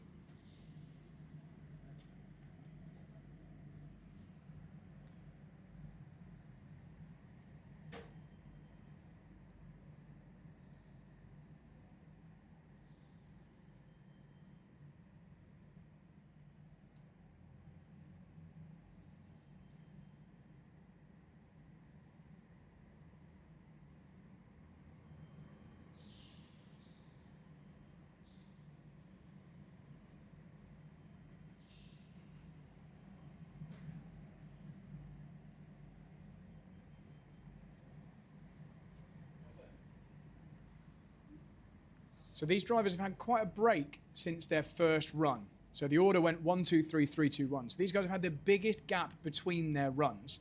And that's obviously all in the interest of trying to keep their kart condition and track condition as fair as possible as an average over the night. But that does mean they might take a few more laps to get back into the swing of things, because they're having to learn pretty different track conditions to what they last had. There'll be much better track conditions, hopefully much better kart conditions than they had before. But these guys do really need to get their times down a little bit to feature amongst the fastest averages of the night. So remember, we're looking for very, very low 31s, and Kalen Beddoe straight in there with a 31.0. So really staking his claim there straight away. 19.8 for the first sector. And then the driver behind him, Josh Ostick, also. These two were penciled in as a couple of the favourites from the chat. And Josh Ostick likely to cross the line with a good time this time. Over he goes, down to a 31.1. So very early in the session, actually, these guys getting on top of these changed conditions. very impressive. You can see before this session, we've got our top 6 leaderboard down there on the bottom left. So that's the average best times of the top 6. Those are the kind of times that these guys need to be aiming for. And certainly Calum Beddoe straight in there with a time good enough to put him there.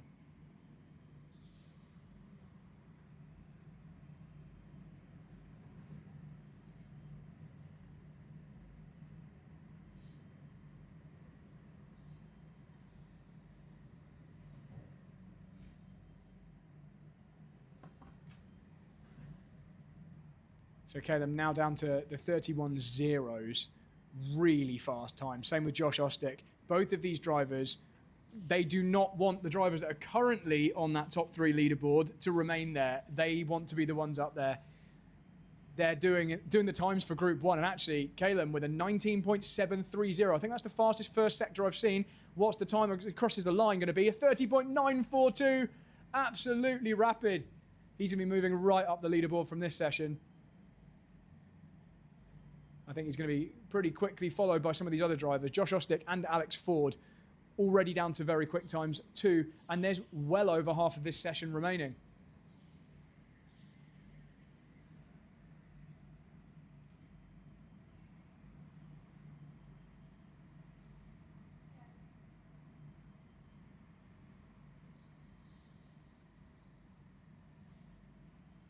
Are we going to see our first 30.8? I think it's likely in this session because with 6 minutes remaining, that's 12 laps or so, maybe more than 12 laps, maybe 13 or 14 laps actually with the extra one at the end. There's plenty of time for Calum to get that time down even further. Maybe Josh and Alex could join him in the 30.8s.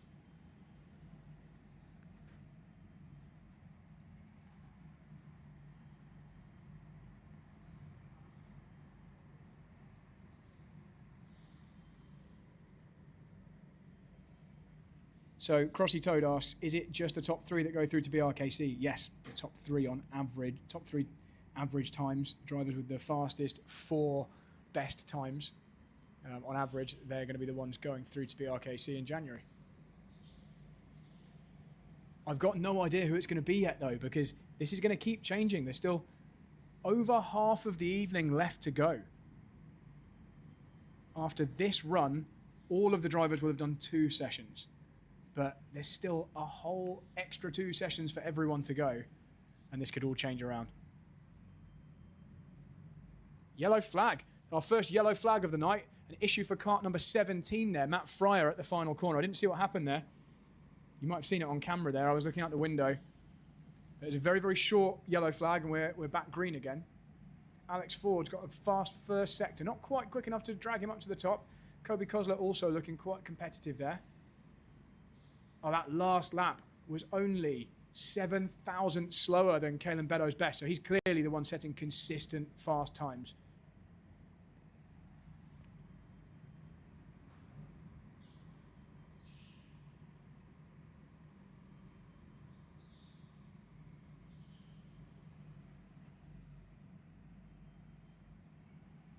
So that's the fastest first sector of the night for Calum Beddoe.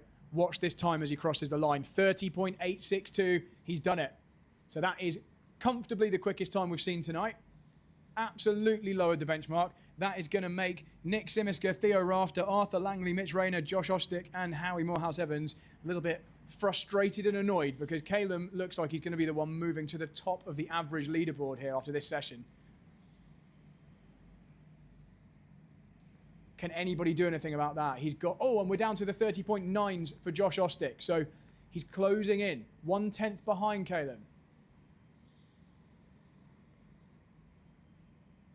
We've got some really quick drivers at the front of this one. So for the rest of the night, it looks like you're going to need to be in the 30s to have a chance of going through. You're going to need your next 2 runs to be in the 30-second bracket.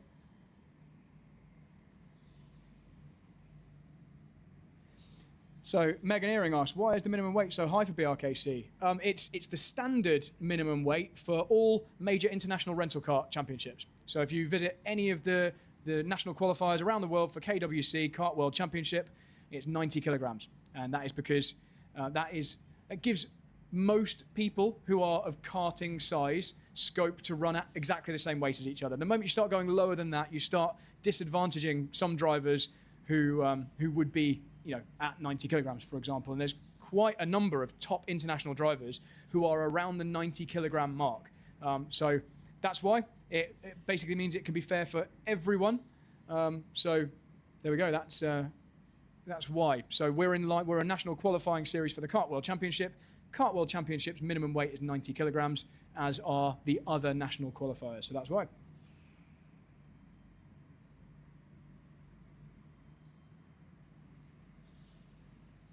Have I missed anything on the board whilst we're looking at that? It's a very quick first and second sector for Josh Ostick. He's just 5 thousandths away from taking the fastest time of the night.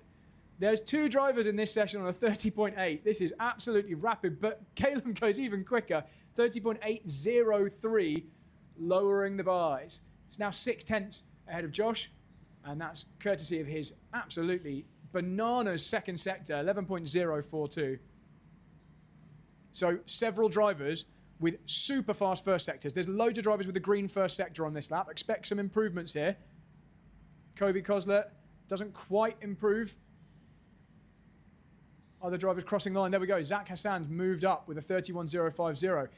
Earlier on in the night, that would have been one of the very fastest times, but it's been lowered, this bar. It's now 2 tenths away from being one of the fastest times. So these drivers, if they're serious about getting into the top 3, they're going to need to go even quicker. And they're not going to like hearing that because they're going really fast already, and I'm sure trying their best. It is the top 2, though. Top 2 who are looking like the stars of this session with a minute left to go plus 1 lap. 30.8 for Kaelan Beddoe and Josh Ostick. Another good first sector on that last lap for Josh Ostick. Not good enough in the second sector, though. He's around a tenth and a bit off in the second sector.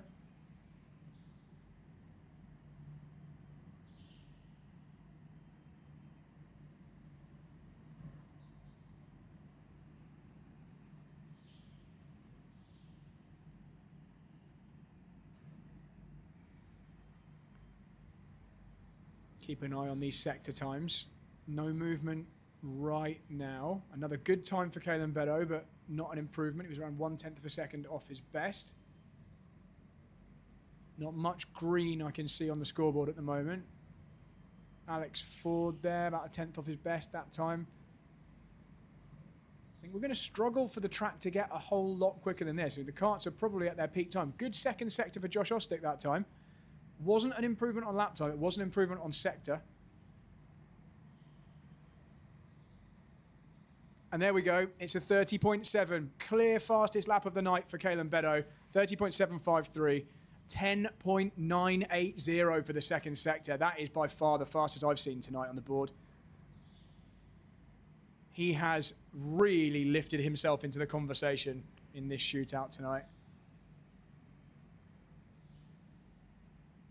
I think the top 2 are both going to be happy with this. Session over for almost everyone out there. A couple more drivers just crossing the line. Any improvements?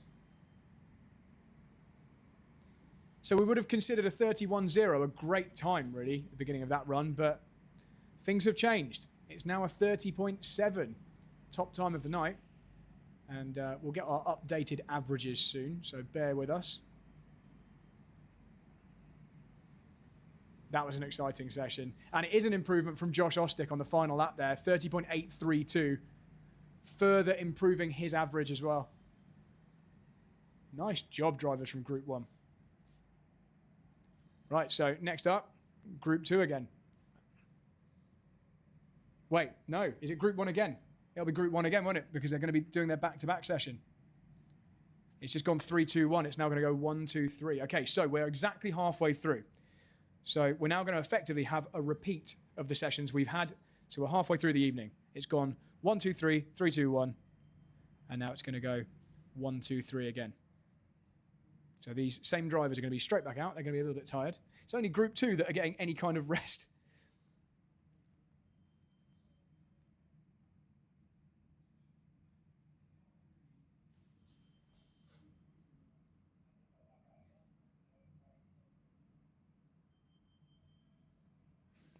So we're just waiting on our updated averages. I'm sure this is going to change shortly. My technical team has disappeared for the moment.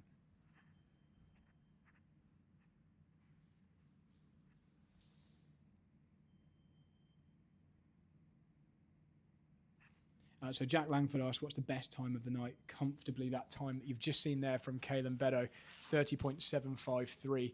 We've previously been seeing the fastest times just dipping below 31 seconds, but 30.7 is absolutely mighty. Thanks to everyone who's been watching this tonight. Over 100 people in the chat at the moment. Give us a like. We've only got 16 likes showing on my screen here. Just give the stream a like and maybe subscribe to the BRKC's YouTube channel.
Okay, so we've now got the updated average times on the board there. So I've just got something obscuring one. There we go. Right, so Caelan Beddoe moved himself up to third in the standings there. Even though his first time was a 31.2, that 30.7 has really redressed the balance in his average there. It's Josh Ostick, though, who went right to the top, just usurping Nick Simiska, but really close. This is still anyone's game. Look at how close it is for the top 6, maybe 8 positions. This can still swap around. So we've got Group 1 doing their third run now. They're very tuned into the circuit. They've just been out there for 10 minutes. So they're going to know what the circuit conditions are like, but they've now got to learn a new kart. They're in a different kart. They haven't driven this one tonight. Let's see what they can do.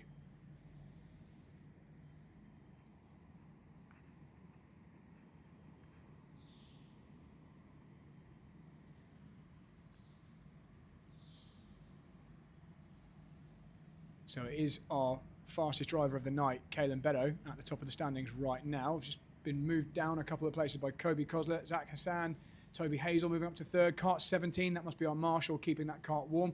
But Caelan Beddoe back to the top, 31.0, almost immediately there. So even with that time, that's going to keep him right near the front of the leaderboard, and it could go faster. So Caleb Beddoe looking really, really strong for one of the top qualifying spots tonight. Kobe Koslet, though, 19.8 in the first sector on this lap. This is quite quick. Crosses the line, improves. Not enough to go to the top, though. Still just under 1/10 of a second away.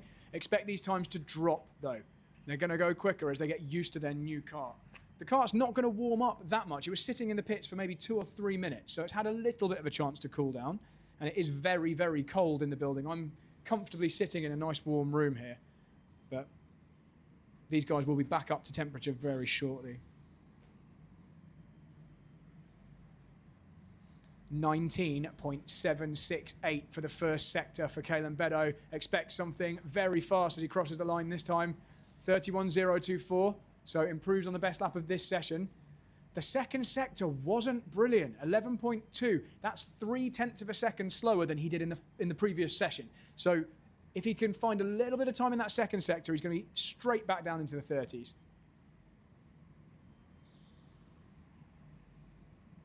Lots of drivers under 20 seconds now in the first sector.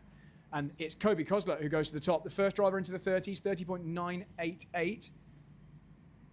So Kobe is one of our top 6 drivers before this session. This is so tightly packed for the top 6 here.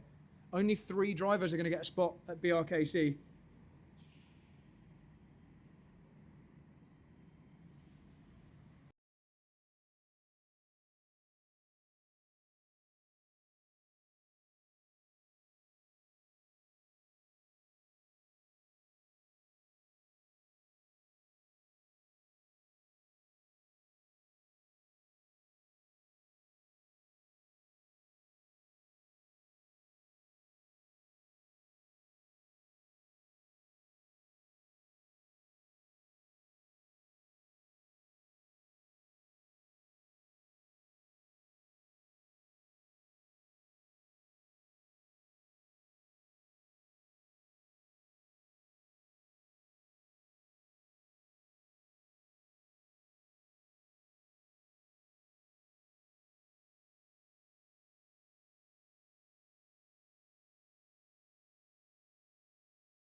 So we're just having some discussions behind the scenes there.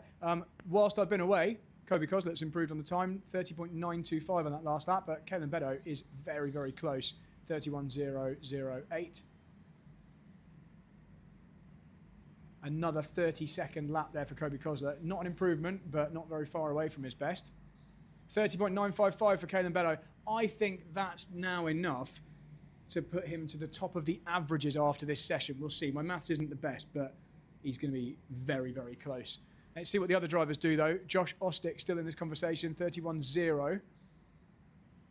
Well over half the session to go. Right, Kobe Koslet's just done what I think is the fastest first sector of the night, 19.6, and he does a 30.846 for the fastest lap of this session. One of the very fastest laps of the night.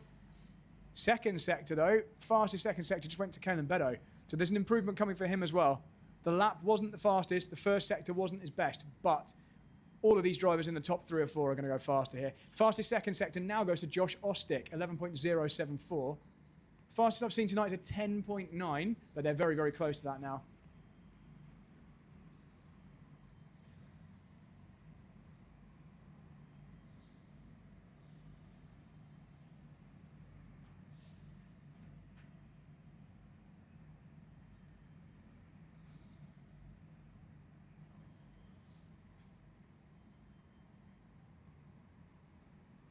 Still looking for any improvements. If anyone else can get under 31 seconds.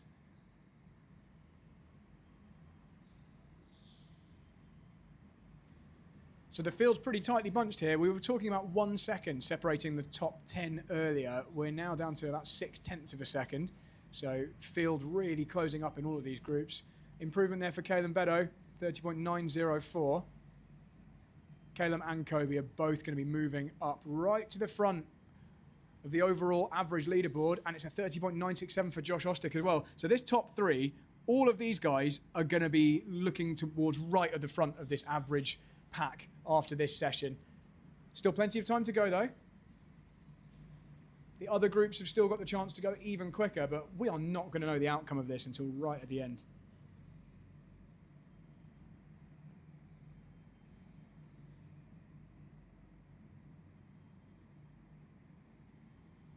Lots of Josh fans there in the chat. Okay, so Caleb just got the fastest second sector on that last lap, and he did improve. He's only half a tenth away now from the top spot in this session. He was quickest in the last one. He's about a tenth and a half away from his fastest in the last session. Obviously in a different kart this time. And it's exactly 1/10 of a second separating first and third position here. Kart 17. Is that our Marshall driving around in kart 17? Also looking very quick. I assume they're weighted. I don't know whether they're weighted up. Good job, whoever that Marshall is. Formula Fast staff obviously not allowed in BRKC. Another quick time for Kobe Koslet on that one. Wasn't enough to go faster, but it is a 30.875 now for Caleb Beddoe. Really, really fast. 300ths away from the top spot now in this session. Moving up to fourth, Alex Ford. The Marshall is flying, says Crossy Toad. We need to find out the name of this Marshall. So for anyone wondering why there's a Marshall on track, it's because we have 29 drivers here tonight, not 30, and we don't want a cold cart sitting in the pits. We're really trying our best to keep this as fair as it possibly can. There's always going to be an element of unfairness in any competition like this. We can't have everyone out on track in identical karts at the same time, in the same conditions. We just couldn't fit everyone on track at the same time. But we're doing our best to try and take that into account and avoid giving anyone an unfair advantage or disadvantage. It's a 30.828 on that last lap for Caleb Beddoe, and he moves to the top. It's a 19.753 first sector, so he's actually going even quicker on this lap. What's it going to be as he crosses the line? Not faster, but it was only 200ths away. He did a 30.849. Top two drivers both in the 30.8s. Unbelievably tight times here. Still 0.6 of a second between the top 10. Alex Ford moving up to fourth place, 31.0. Very interested to see how our leaderboard's going to look after this run. And again, Caleb Beddoe's on the fastest first sector. He's about to cross the line. What's it going to be? 30.824. So it is his fastest. 200ths gap to Kobe Koslet, though. It's a real brutal fight out here with these top three. Fourth and fifth only separated by 0.005 of a second as well. We've got under a minute remaining plus one lap. Good second sector there for Kobe Koslet. First sector wasn't quite as good as his best.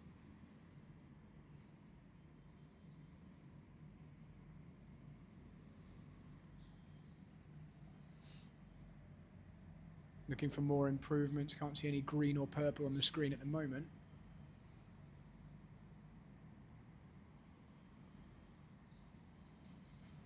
Oh, there's a big overtake into the hairpin there. Bit of contact there. I didn't see who that was between. That was robust. Looking at the times, I think that was, yeah, it was Caleb. That was one of our top drivers. Kart 17, Marshall moving up to third place. Good job, that Marshall. 30.943. Formula Fast employ fast people here. And that's why you can really trust the kart testing and the parity, because you've got really, really decent drivers doing that fleet test. Okay, so checker flags out shortly. Is it going to be Caleb Beddoe who takes another victory? Can't see any major improvements on this lap. Does a 30.9. Might get one more. Checker flag isn't quite out yet. Here it comes. So checkered flags flying.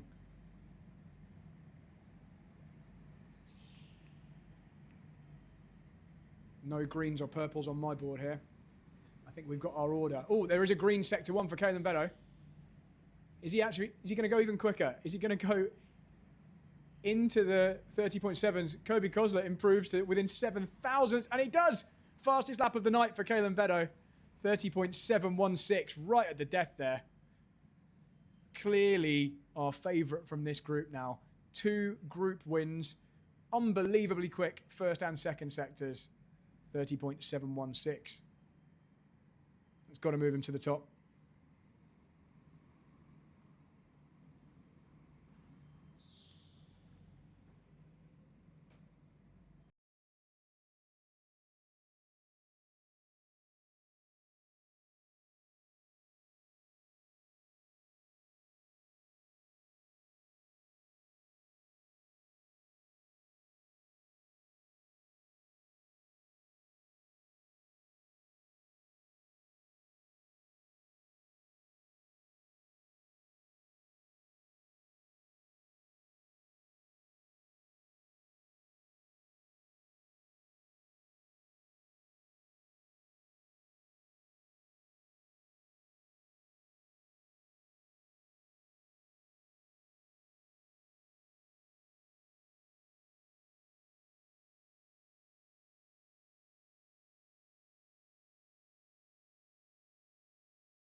So just before they disappeared from my screen, sector time, I actually can't see them. They have disappeared from my screen, so apologies.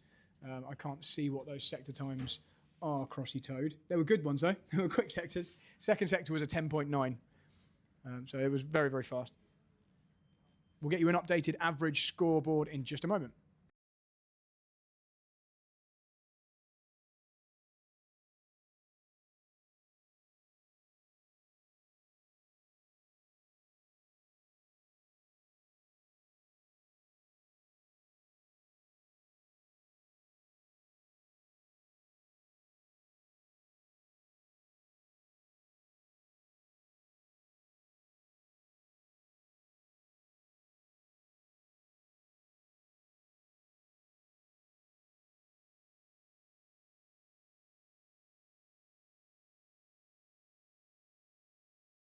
So we've got our updated averages, and of course it is Kalen Beddoe that's now at the top, but he's not far in front. In fact, it's our Marshall in second place there, so we've got Kart 17. Ignore that though, don't worry about that. So it's Kalen Beddoe, Josh Ostick in second position, and Nick Simiska in third. All of them on an average time of 30.9. In fact, the top four. No, that is just the top three because one of those is the Marshall, isn't it? So yeah, the top three on a 30.9, but very, very close. All the way down, I'd say probably the top 7 are all looking in with a shout still, and it's all going to come down to their next runs. So this should be Group 2 then. So we're going to go Group 2, 3, and then 3, 2, 1. That's what's remaining.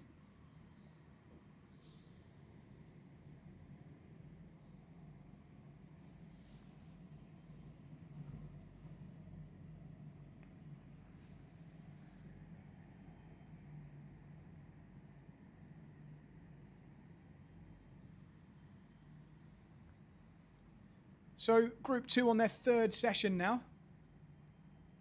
And we really know what times they need to set, don't we? We've been paying close attention to all the fastest times, and we've got a pretty good feeling now for what these guys are going to need to do if they want to be at the top.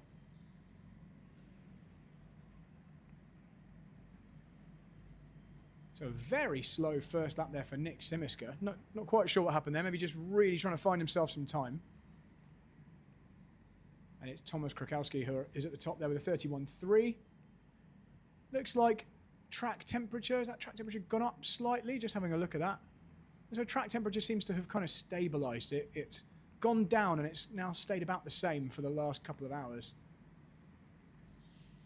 Owen Stern just moved to the top of the leaderboard, 31.2. These times are not going to be the best. These are not reflective. So we're just seeing the drivers gradually bring them down. Lots very close together, 31.2, 31.2, 31.3, but it's going to get much faster than this. Yeah, track surface temperature seems to have maybe crept up slightly. Certainly not got any colder. I think we're quite stable with the air temperature, 7.9 degrees. So hopefully things now quite fair across the rest of the night now. It shouldn't really matter what order the sessions are in. Still rather go out right at the end, wouldn't you? 31.0 now for Owen Stern. He's the person on the move here, looking likely to get into the 30s. And there we go, someone into the 30s. Thomas Krakowski, 30.985. A couple of tenths faster than that, and he'll be setting the fastest times of the night. And we've still got ages left in this session, 7.5 minutes.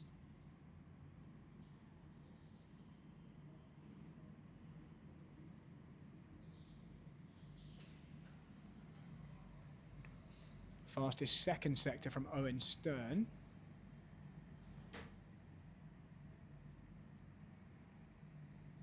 So we're not quite into the 10s. It was a 10.9 second sector is what we're looking for. Very good first sector on this lap for Owen Stern. Might be looking to move up to the top spot this time. 19.800. Pretty competitive, that one, as he crosses the line. Doesn't improve, actually. It's a pretty slow second sector compared to what we've seen, about 3 tenths away. But good first sector, that's encouraging. Nick Simiska's the driver with a good second sector on that last lap. Does improve to a 31.183, but we're a little way away from the best times. Ellis McKenzie now, 31.1.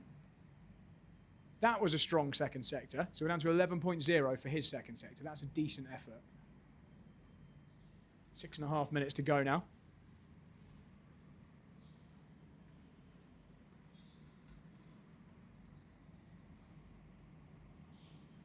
Might have to wait for the really stunning times. We need to be deep into the 30s. Slight improvement there for Thomas Krakowski, 30.933. And again, he's down to an 11.0 for the second sector. It's Owen Stern, though. Fast first sector, 19.7. So here we go. These are the fast times. Can he follow that up with a great second sector over the line now? Yep, improves, 30.933. Identical time to Thomas Krakowski. So the top two on the same lap time.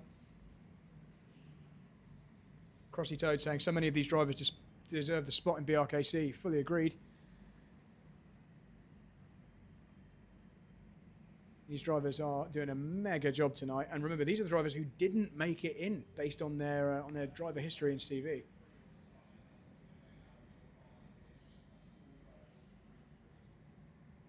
So only 8.5 tenths separating the top 10 in this group at the moment.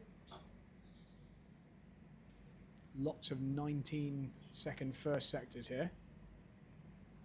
I think it's Nick Simiska who's going to be slightly disappointed with this one at the moment because he was one of our top drivers up to this point. I mean, he's still very fast, but going to need a little bit more pace to stay in that top 6.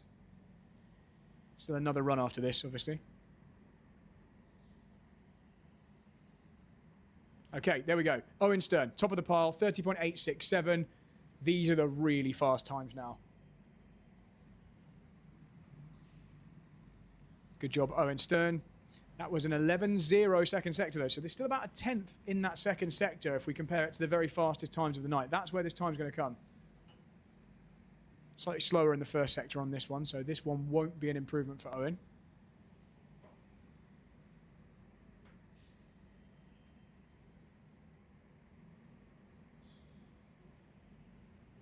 Okay, we're just seeing Thomas Krakowski light up the scoreboard. 19.71 for the first sector. He's only 600ths away from the top spot currently. Is he going to do it as he crosses the line any moment now? He does. 30.802. So Thomas Krakowski back to the top of the board. This is going to massively improve his average. Thomas wasn't one of the absolute top drivers on his previous runs, but I think this is going to really help move him up. And then it will all be down to the final run these guys have got to do in the next round of heats. 10.9 second sector on that last lap for Owen Stern. If you compare that with a slightly better first sector, he's going to go back to the top.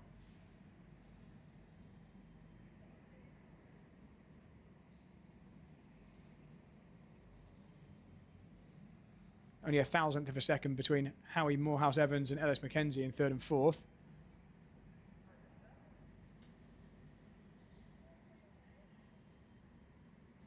And it's Owen Stern with a 30.742.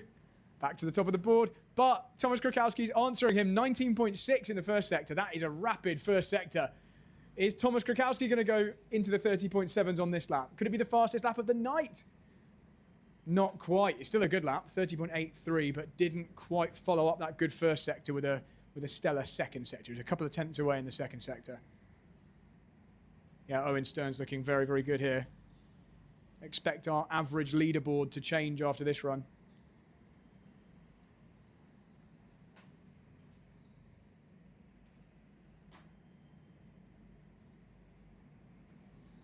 Times are so tight.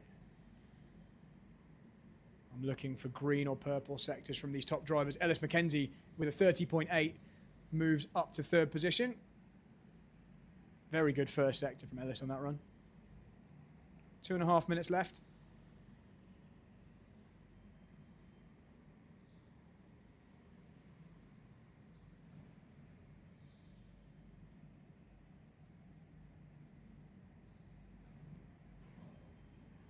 Hearing some barriers being clattered out there. There are some movable barriers, a couple of the apexes here. You can get away with just rubbing them, just moving the barriers out of the way, but you don't want to use too much of that barrier or you will be dragged back. Good first sector from Owen Stern on this lap. 19.76. What's the second sector?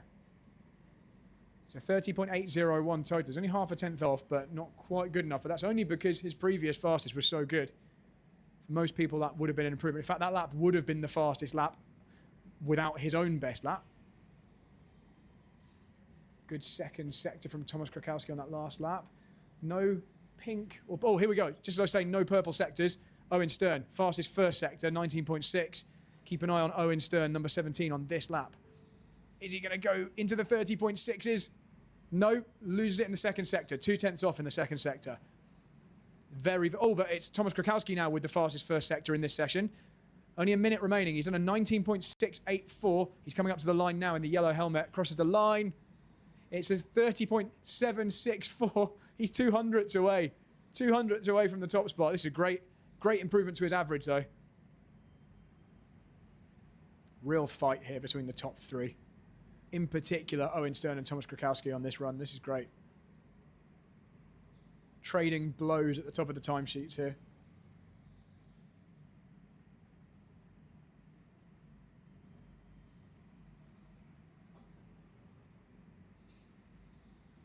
Okay, Ellis Mackenzie's done a good first sector on this lap. Does improve, 30.820. 30 seconds plus 1 lap remaining. Very slow first sector for Owen Stern on this lap, so maybe he's dropped back to find some space.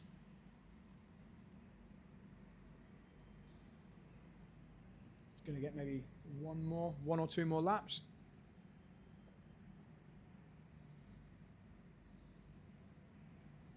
The whole field covered by 1 second in this run.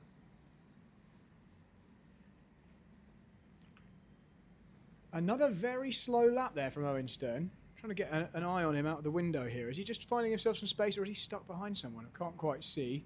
Oh, he's done a good sector, good first sector on this one. Not the best, but pretty strong. Is it going to be an improvement? No. Still strong, but not good enough to improve. A few tenths off. Last lap showing on the board here.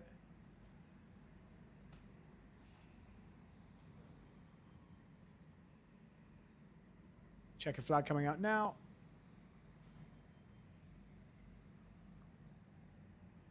I don't think we're going to see anything dramatic change now. There's no green or purple first sectors on my board. So I think it's going to be a 30.742 taking the top spot in this one. It is from Owen Stern, Thomas Krakowski in second, just 0.02 of a second behind. And then it's Ellis Mackenzie with a strong 30.820 in third. Looking forward to seeing how that affects our average scores.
So with one more session of round 3 to go, these are your average fastest times. So it's still Kalen Beddoe at the top there, Josh Ostick and Nick Simiska.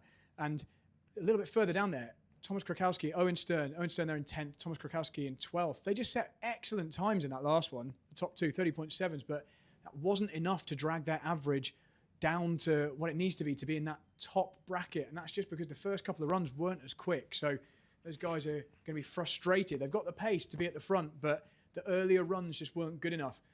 However, it is Kalen Beddoe who has staked his claim most convincingly for our top spot here.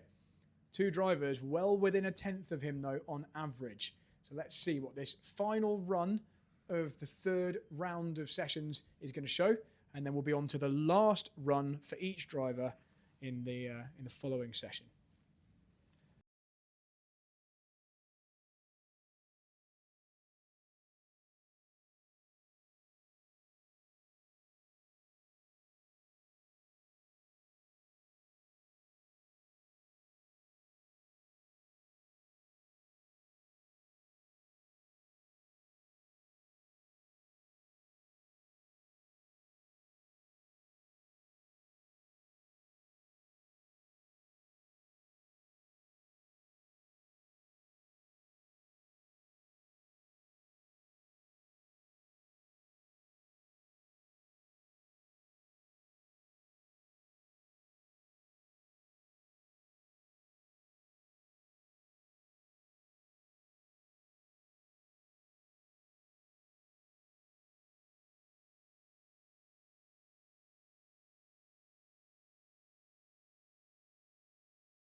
Drivers just preparing to leave the pits for their third run. This is Group 3.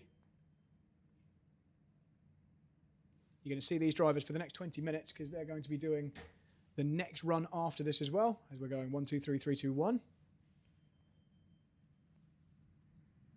Again, just to reiterate, in different carts every single time.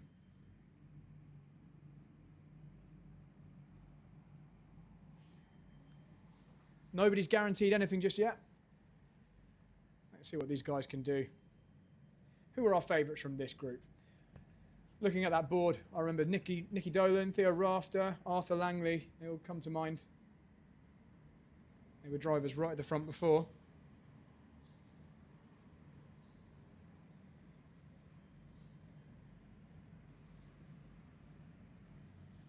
Can anybody sneak into the 30.6s this time?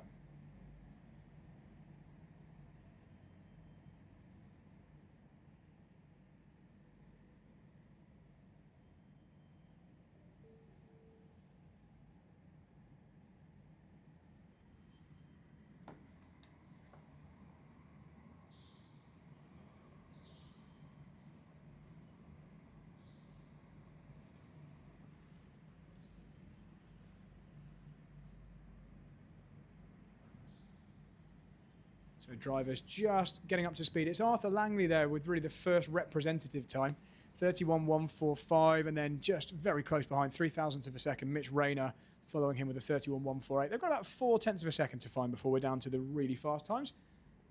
Let's see as this session evolves.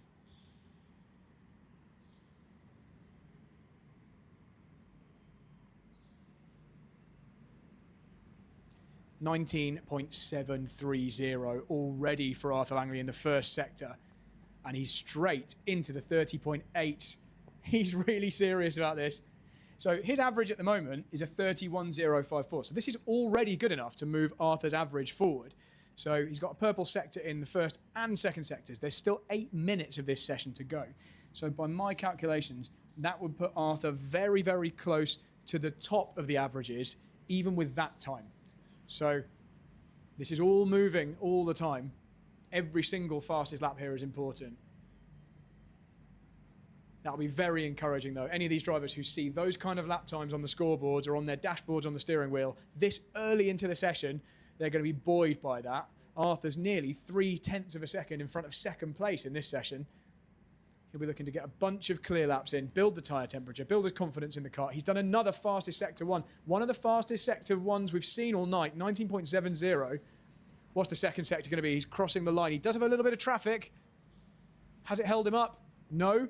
Certainly not enough to make it a particularly slow lap. It's a 30.871, although his second sector was 0.2 off what it could be. So let's keep an eye on that. I think there's more time to come here. Nobody troubling the 30-second bracket just yet. Only Arthur.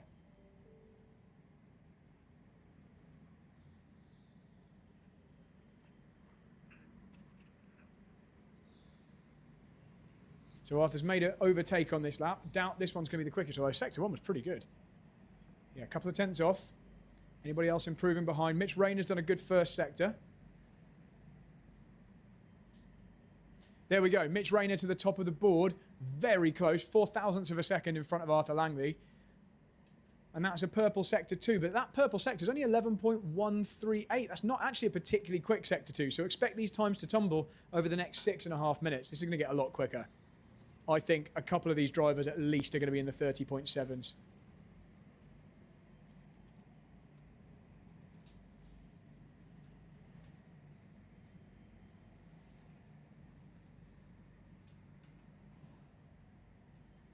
No purple sectors on this lap.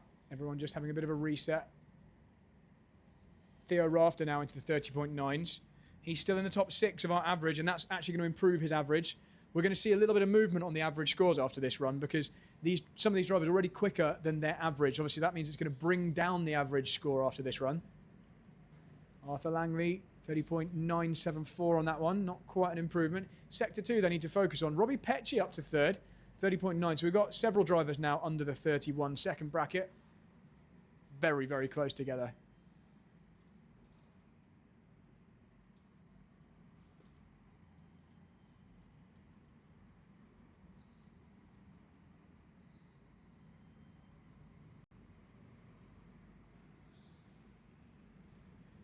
Okay, fastest second sector there for Arthur Langley, but the first sector let him down. Still more time to come. I'm seeing quite a big improvement actually from a few drivers in the second sector at the moment. So I still think we've got some time to come. Just need to hook it up in the first and second sectors. We've got 5 minutes to go in this session. Half the session to go. Plenty of time to improve. Just to creep the tyre temperature up.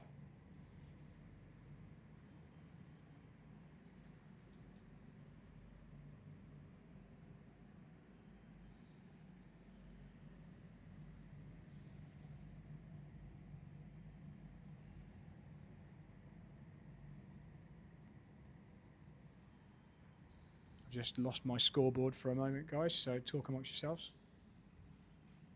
It's back. There's a fastest first sector for Arthur Langley. I'm seeing if he's got any traffic. He's on his own, clear air. Looks like a pretty clean final corner as he crosses the line. He goes top, 30.801. Still about a tenth and a half away in the second sector from the kind of times we have seen. And that would account for the rest of the time he's missing to go to the fastest times of the whole night. So 30.801 though, very, very strong. He'll be pretty happy with that. 4 minutes to go to improve on it, though.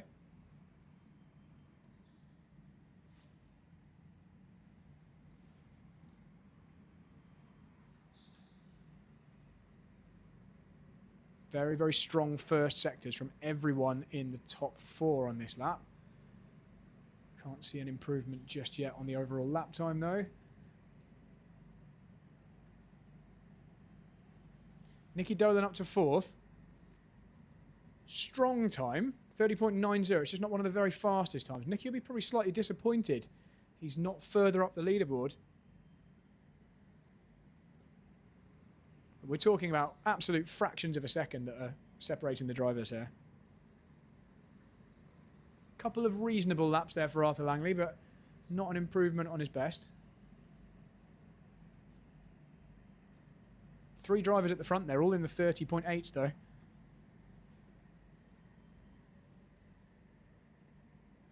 Up to second, it's Theo Rafter, demoting Mitch Rayner, so now just half a tenth away from the top spot.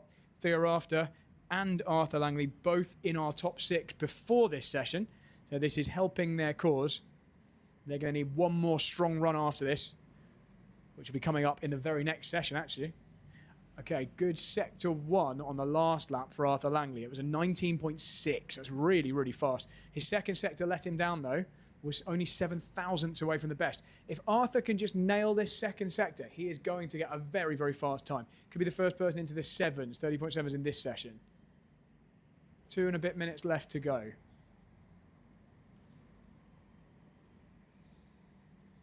It's not this one.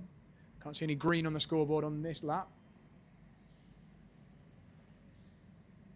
Okay, fastest first sector of the session to Mitch Rayner.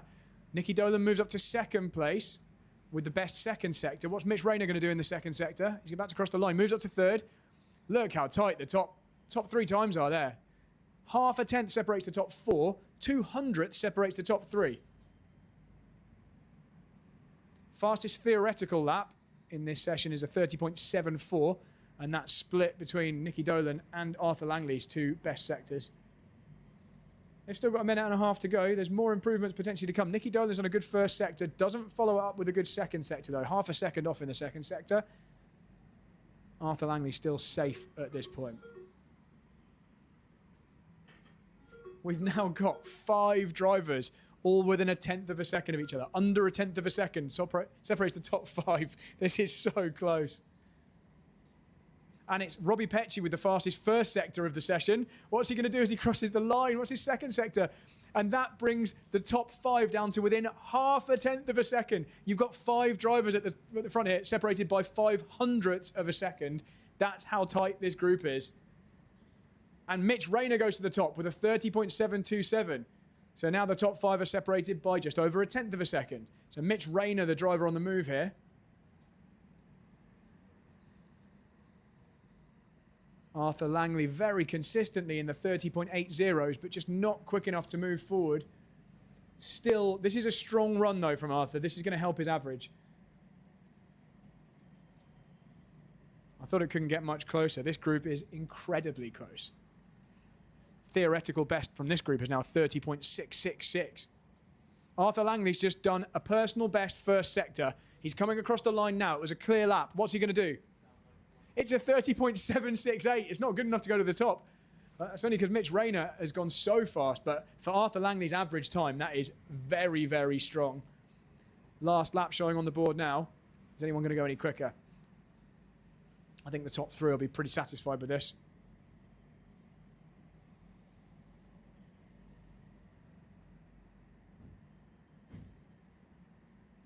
In this session, it's 0.8 of a second between the top 10 drivers.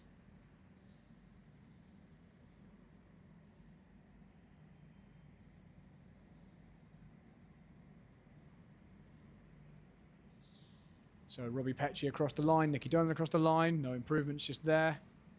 William Atkinson does his final lap, 31.3, or 31.492 was that last one. A few more drivers to finish. Couple on pretty decent laps, Mitch Rayner and Arthur Langley both on strong laps. Theo Rafter also on a decent lap.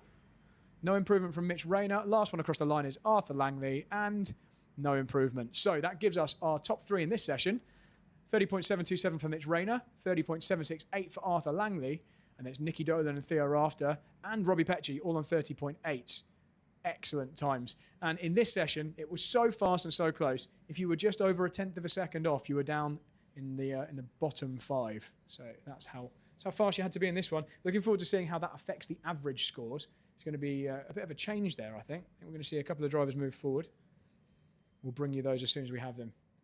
We're about to see these same drivers get back in. They're just going to go and weigh up, check the weights on the scales, reselect their kart, and then they'll get back in a different kart, and off they go for their final run. So these guys have one more to go. We're about to do the final set of groups, and it's going to go Group 3, Group 2, Group 1.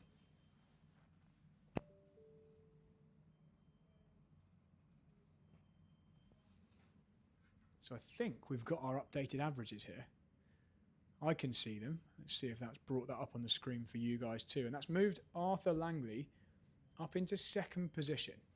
So that's courtesy of a 31.055, a 31.054. Wow, that's close, isn't it? And then a 30.768. So that last run there, massively helping him. Theo Rafter in the top 3 as well. But it's still Kalen Beddoe who's out front. He's got another run to go. All of these drivers have one more run to go. Every single driver has now done 3 best laps. They've all got one more session to go. Look how tight it is. You've got 30.9 all the way down to 6th position. All of the top 6 are on a 30.9. There's 0.08 of a second average separating the top 6 drivers here.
So we've just added to the description of this video the live timing and the average scores. So you can keep track on this before we update it each time on the screen for you. If you just check in the description of this video, you might have to refresh.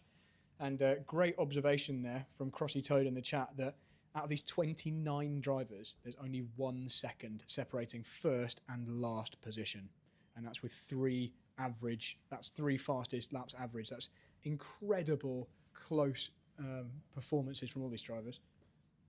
As we said, about 800ths of a second separating the top 6. Not tenths, 800ths. Here we go then. Same group again, going out for their final run.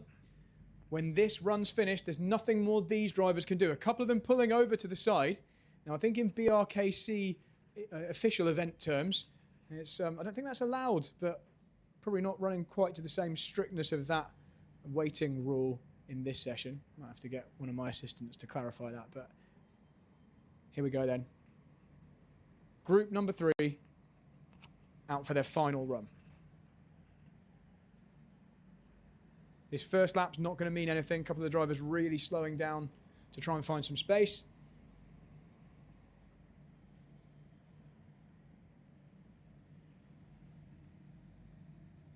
Hope you guys have been enjoying this back at home. A little bit of an impromptu live stream. It's been very exciting looking at these scoreboards. Drivers putting on a great performance for us. Here we go then. Next time around, you're going to see the first representative times. Is it going to be our same top 3 or 4 drivers in this one? They're in different karts. They've had different karts for every one of these sessions. Oh, there's a real little pack here. Arthur Langley's at the back of that pack. I think some of these guys are going to want some space shortly. As they cross the line. Yeah, it's a 31.255, so it is Arthur Langley and Theo after the top 2, separated by 1,000th of a second. Obviously, that's how tight tonight's been. But those times are going to tumble. They wouldn't be good enough currently to keep them near the front of the scoreboard. They'd actually drop down the averages if that ended up being their fastest. So they're going to need to significantly improve on those times. Now, Arthur Langley's in kart number 20. I've got a suspicion I've seen that near the front. So I know for sure, although these karts are all very, very close together, that one is definitely a decent kart. So I think he's going to be happy that that's the one he's drawn. 19.6 in the first sector. Yeah, definitely got held up in the second sector on that previous lap. There's potential for these top 3 to go super fast now. Here we go. They all just need some clear air. There's a little bit of grouping. I think everyone has now spread out slightly. Just all finding their positioning out there.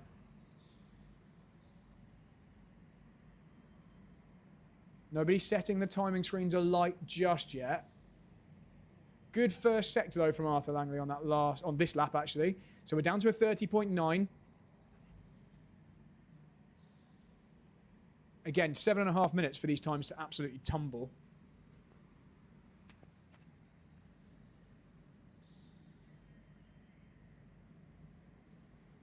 Track surface, slightly warmer than it was earlier. We've actually had a slight improvement in the track surface temperature, over 10 degrees now. Air temperature in the building hasn't changed. We're at, I think 7.9. That's where we've been for a little bit of a while. So good second sector from Mitch Rayner on that last one, but they're still a good couple of tenths away from what they're going to get down to.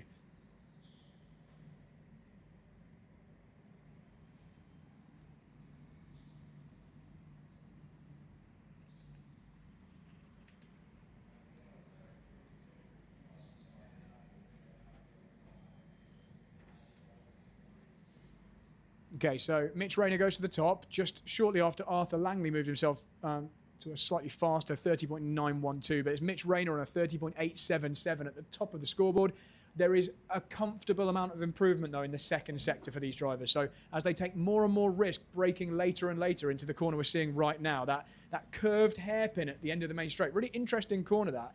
It's a hairpin, but the braking zone is very much curved. You can see it there again from a different angle. Look how late on that apex is. So you've really got to get the kart rotated quite a long way around, but not over-rotated. You don't want to lose any momentum on the exit.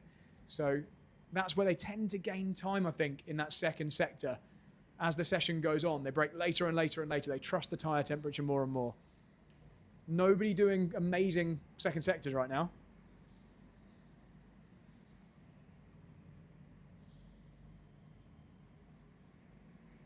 Good first sector on this lap from Mitch Rayner, 19.71. This could be an improvement. It isn't an improvement, and that's because the second sector wasn't that good. Same as Arthur Langley, so they need some improvement. They've got half the session left to go, just over half the session.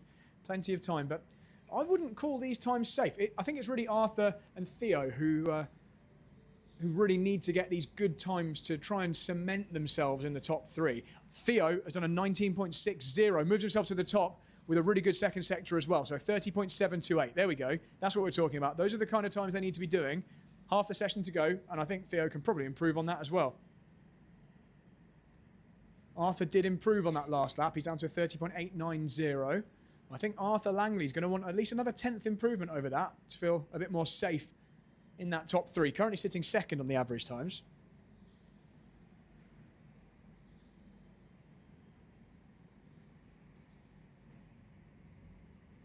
Before this session, Theo Rafter was only 0.05 of a second on average behind Arthur Langley. So the fact that he's done a lap time in this session over a 10th quicker is going to really dramatically affect that average time. And that will move Theo Rafter up ahead of Arthur Langley. So Arthur needs to pull something out here. It's not happening just yet. I'm scanning the sector times to see any improvements. And we're focusing on these top drivers. Well done, Isabella Thayer, though, moving up to 5th on this one. So 31.259. Bit of movement, but it is the top drivers that we're focusing on because there's a clear gap. The top three here, comfortably clear. Arthur Langley, there we go, improves. But then Mitch Rayner improves again. Mitch moves himself up to second, 30.767. Arthur has improved, though, 700ths between the top three. Where's Mitch Rayner? Mitch Rayner's currently 5th on our leaderboard. Yeah, it's so tight. So tight. So actually, Arthur, Theo and Mitch are separated by about 0.02 of a second on average before this session. And there's now 7.5 hundredths between them in this session. So it's so finely balanced between these guys. It's really down to their performance in this session. They need to just pull something out of the bag in this session. Essentially, whichever one of these drivers finishes significantly in front of the others is going to take one of these spots unless they get dropped down by drivers in Group 2 and 1. There's 3 minutes to go. That's a 30.618. Is that our fastest time of the night? I think Theo Rafter may well have just set our fastest time of the night there. And that's really going to have helped his average. Theo Rafter, stunning time. So it's now pressure on Arthur Langley. He's going to see that time on the scoreboard. He's going to know he's 0.2 behind. Currently not setting the scoreboard alight. Theo Rafter in traffic on this lap. Bit of contact in the final corner, so he's not going to improve this time. He's definitely our fastest driver out there in this session, though. Right, Arthur Langley's got some space. Reasonable first sector on this lap, but Mitch Rayner's done a great first sector. Arthur Langley improves to a 30.786. Mitch Rayner didn't follow up that strong first sector with a strong second one. He was a couple of tenths of a second off. Even with that 30.786, though, Arthur Langley still nearly 0.2 of a second behind our fastest driver, Theo Rafter. And remember, it's just a few thousand separating them at the beginning of this session. Okay, Arthur Langley, the fastest first sector I've seen. 19.5. Is this the one that's going to move him to the top? No. Doesn't hold it together in the second sector. He can do it. If he matched his best second sector, he would have moved to the top of the times there. And now Theo Rafter sets the fastest first sector I've seen tonight. 19.530. Is Theo going to move this spot ever lower? He's crossing the line right now. He doesn't. So it's the second sector that's really catching these guys out now. They're going faster and faster in sector 1. And then just not improving in the second sector. There's just a handful of laps remaining now. This is absolutely crucial. All of these guys at the front here are going to move up the scoreboard, but there's still 2 more groups to go. 2 more groups who are going to benefit from potentially slightly quicker karts again than these guys. They're going to have just slightly more tyre temperature. Ironically, all the work these guys are doing fast laps, is going to be warming these karts up for the next groups. Good first sector there for Mitch Rayner on this lap. He's done a 19.6. Arthur Langley's not doing it. And it's an improvement for Mitch Rayner. 30.732.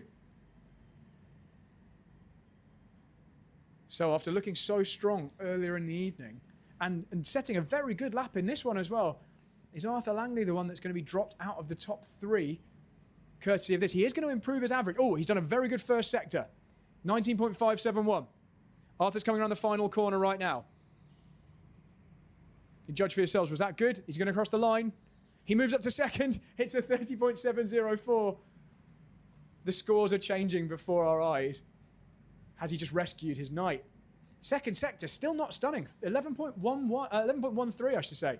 So there's potential in that second sector for Arthur to go even quicker. But not many laps to go. We're going to have maybe 1 or 2 laps left. I believe that is his fastest time of the night, though, on that last lap. Is there anything left in the tank for any of these drivers? Stunning session from Theo Rafter, 30.618. That is absolutely stellar. It's another 30. Oh, it's actually a second slower on that last one for Arthur, so maybe he encountered some traffic. Checkered flags coming out very soon. Theo Rafter's done a good first sector. Not his best, but it's strong. Nicky Dolan's been the forgotten driver in this one. He was very strong earlier, but several tenths off in this one, maybe just not gelling with this car. It's another very strong lap for Theo Rafter on that last one, 30.637. He's on his final lap now. Arthur Langley's done a decent first sector, but that's it. Checker flag's out. He's not going to improve. So I think Theo Rafter is comfortable at the top here. So he was already in 3rd position on the scoreboard. I think that is going to have really, really helped his score there. It's going to move forward. Oh, Theo Rafter actually done the fastest first sector. Does he improve? He does. Fastest lap of the night, 30.575. Absolute statement of intent from Theo Rafter. Is he through? Is that going to see him all the way through? I think people are going to struggle to go quicker than that. 2 more sessions left.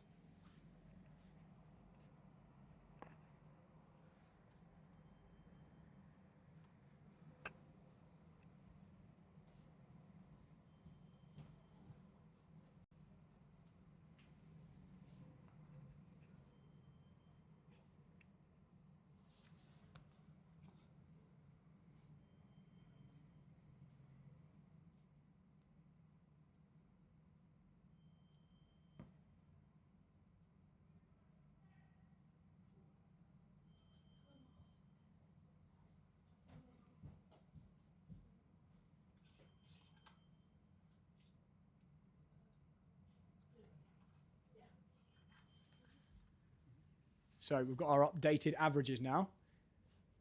And it is Theo Rafter at the top. We'll bring that up for you in just a moment.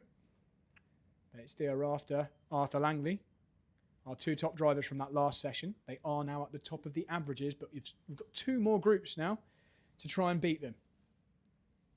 Theo and Arthur can't do anything more. Caelan Beddoes been demoted to 3rd, but you're going to see him up again in one of these next groups. Judging by the times we've had so far in those last few, I think there's every chance some more drivers can improve on their averages. There is 1,000th of a second separating Caelan and Mitch Rayner, but Mitch can't improve anymore, so unfortunately Mitch is now out. Excellent showing, 1,000th of a second away from the 3rd place driver, Caelan Beddoes, but drivers still in contention that are on the board at the moment: Theo Rafter, Arthur Langley, Caelan Beddoes. Who else have we got up there? Josh Ostick as well, still in contention. Kobe Kosler, Nick Simiska, Huey Morehouse-Evans. Nicky Dolan's out, unfortunately, 4th place in that last one. This is going to be so tight in the final couple of sessions.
Okay, we're on to group number 2 for their final run of the night. You've witnessed how close this is, and hopefully we're going to see another very close run now.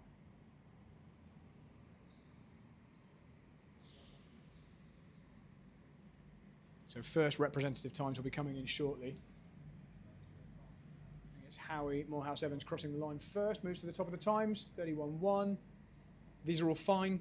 We know they're not quick enough to affect or challenge the top scorers, so we're looking for 30.7 and better now. This is what these drivers need.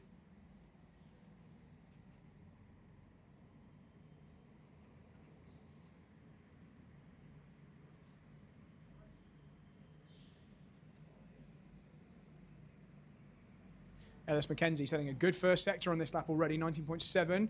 Okay, so here we go. Howie Morehouse-Evans on a 30.976. Got a couple of drivers in the 30.9s. Couple more tenths to find for these guys. Plenty of time, 8 minutes plus 1 lap remaining.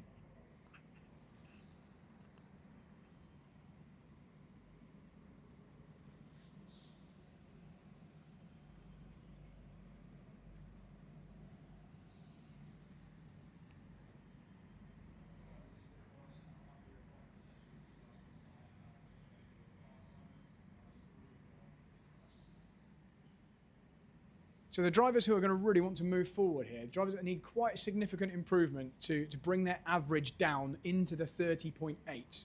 We're looking at Howie Morehouse-Evans, Owen Stern. He's on a 31.1. It's going to be a tall order. He's done some really good laps, but the first couple of sessions, particularly his first run, really harmed him. So he's going to need an absolutely monster run in this one. I think it's probably Howie that's got the best chance in this group. Thomas Krakowski, again, is going to need a very significant improvement in this session to move up the order. So maybe some of our more serious challenges to the top 3 are going to come in the next group. Nick Simiska as well. He's a driver that could definitely move into the top 3. Only about a tenth of a second away at the moment. What's his time? But in this session's times, he needs a big improvement. So he's only on a 31.1. That number 21 car has been quick, though. Right, Joshua Williams goes to the top. 3 drivers on a 30.9. Not quite quick enough at the moment, though. We're not there yet. In fact, 4 drivers on a 30.9. 300 to separate the top 4. We're used to that kind of closeness tonight.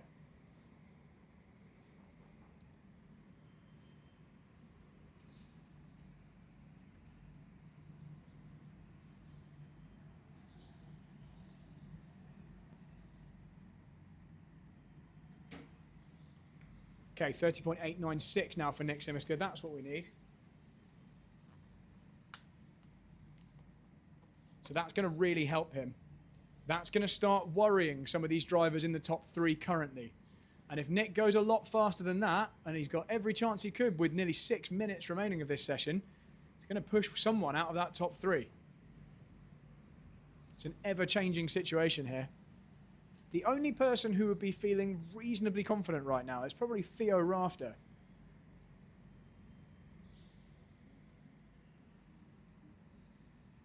Wow, 2 identical times there. 4th and 5th position, Ellis McKenzie and Thomas Krakowski, both on a 30.995. Thomas following that up with a 30.996. That's some consistency there. 1,000th of a second between his last 2 laps. Fastest second sector of the session for Nick Simiska on that last lap. Doesn't improve on the lap time. It was a slightly dodgy first sector, but there's a lot of improvement to come here.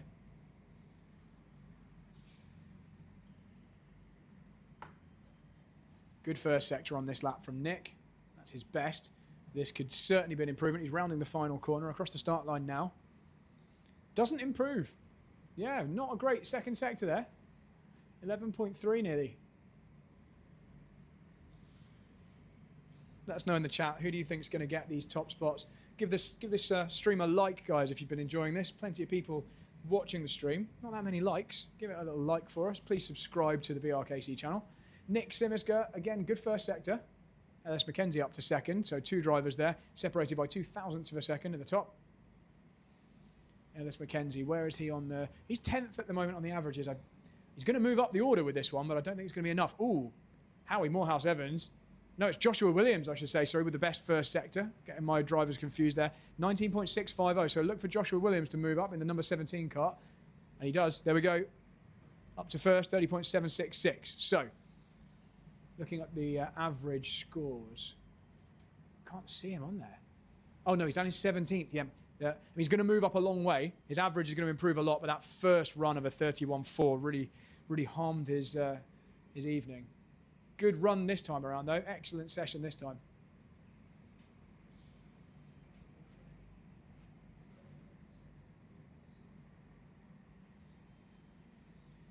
So we've now got half the field under 31 seconds. Looking for a bit more of an improvement from Nick Simiska to really stake his claim for the top 3. Certainly going to improve his average. I don't think that 30.896 is quite enough, though, to move him into the top 3 at the moment. He's going to need another half a tenth or so.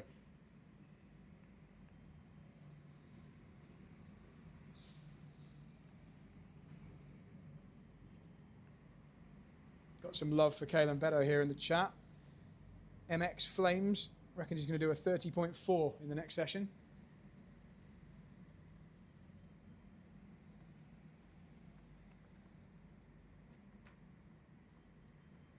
So only 7/10 separating all of the drivers in this session. Mega effort from anyone. Absolutely everyone in here doing very, very fast times. But to get into BRKC, you need to be setting unbelievably fast times. And that's what the top 3 are doing here. No improvement, though, in the last few laps for these top 3. And again, as I said earlier, I think it's Nick Simiska. I'm really looking for an improvement from him. 2.5 minutes to go. He's got the potential here to get into this top 3, but he's going to need quite an improvement here. Josh Williams is going to improve his average, but I think he's going to just miss out on one of these top 3 spots. Some good first sectors from 3rd and 4th on this lap. Ellis McKenzie, what's he going to do? Doesn't improve. Interesting, we're not seeing that improvement.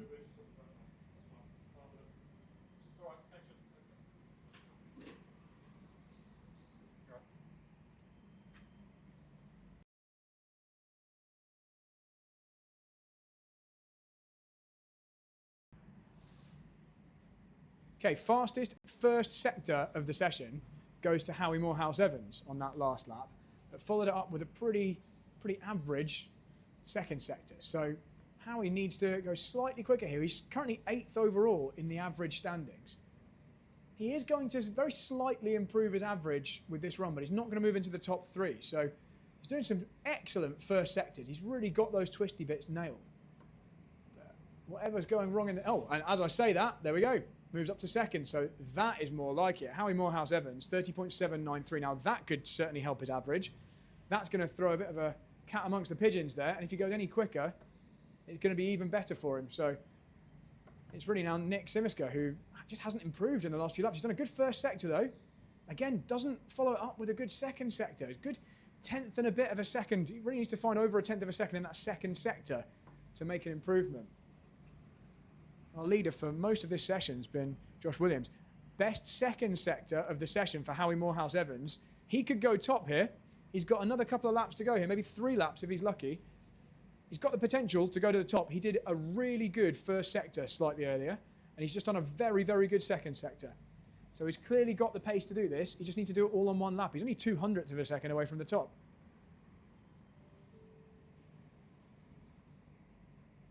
But Josh Williams, very good first sector. Coming around to the line. They've still got more laps to go. Not many. Josh, what's he done? Hasn't improved. It's a good time. It's not good enough. Where's Howie in the number 8 kart? Trying to look for where he is out of the window. He'll be in an orange suit. He's coming onto the back straight now. He's got nobody in front of him. What's this first sector been? It's a good one. A good first sector from Howie Morehouse-Evans. If he can do a good second sector, this could be top of the times. They look pretty clean through the final corner there. Crosses the line. Doesn't improve. 1/10 off. So it looks like they might be on their last lap now. This is going to be a very interesting change to the scoreboard after this.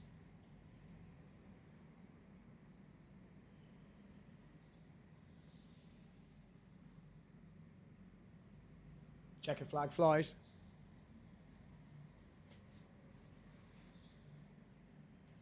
Any improvements on this last one? I can't see. Oh, actually, Josh Williams on a good first sector.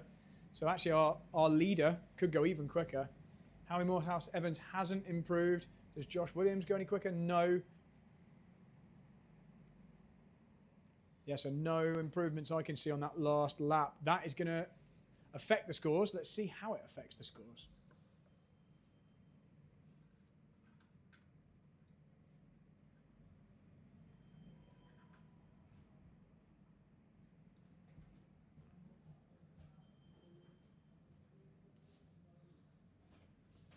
Just waiting for the update on my scoreboard here. See the averages.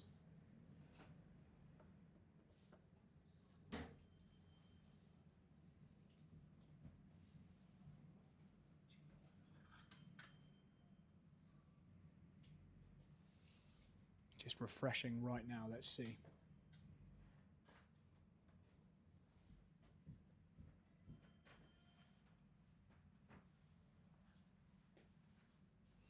So I don't yet have the updated scores.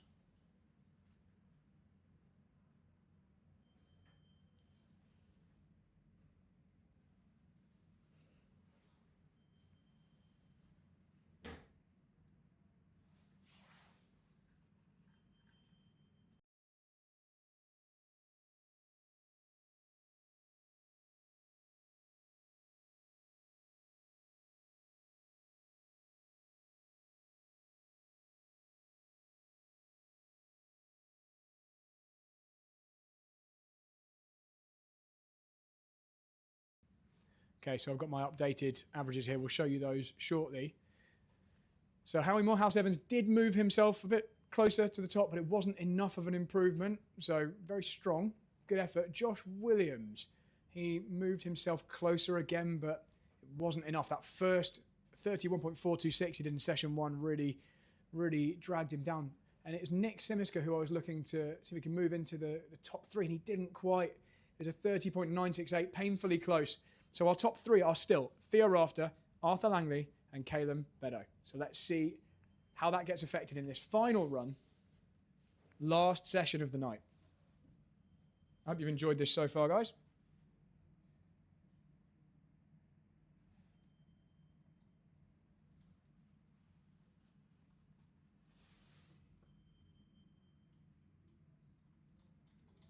It's still under 1 second between the top 29 drivers.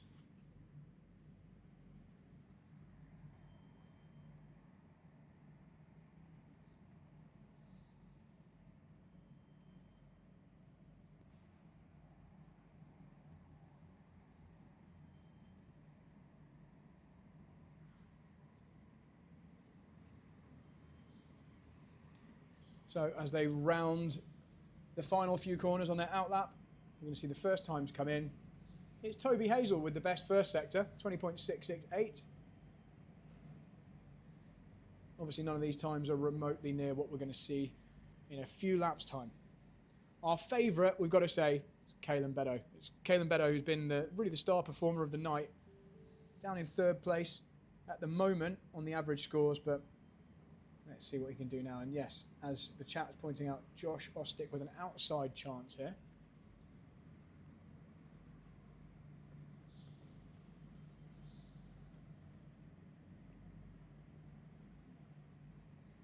Josh Ostick, as we speak about him, straight into the 30.9s, a strong.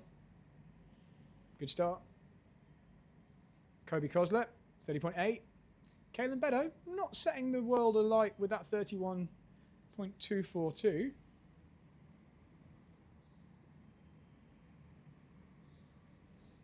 Drivers can, of course, make their average scores worse if they get a slower time than their current average.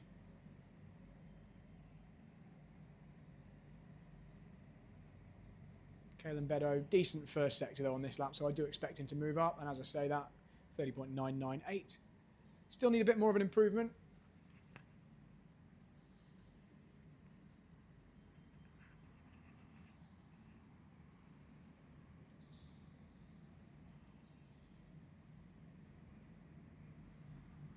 Yeah, so in this session, it really is It really is Josh Ostick and Kalen Beddoe, the drivers who could move forward.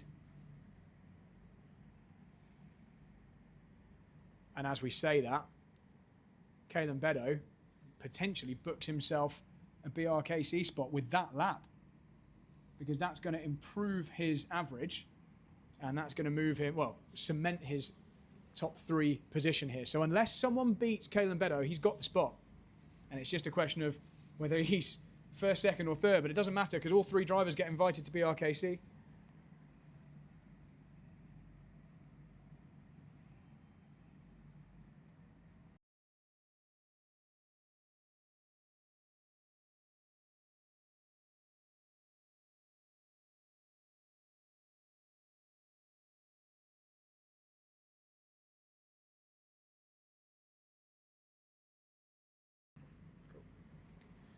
So Josh Ostick really is the only person here who can spoil Calen's party, because Josh Ostick is currently sitting down there in 6th position, but really, really close on average scores. 30.971 to Calen's 30.914. So dependent on just how far apart these guys are separated, they might both push someone else out. They might both push Arthur Langley out. We're going to find out in the next 6.5 minutes.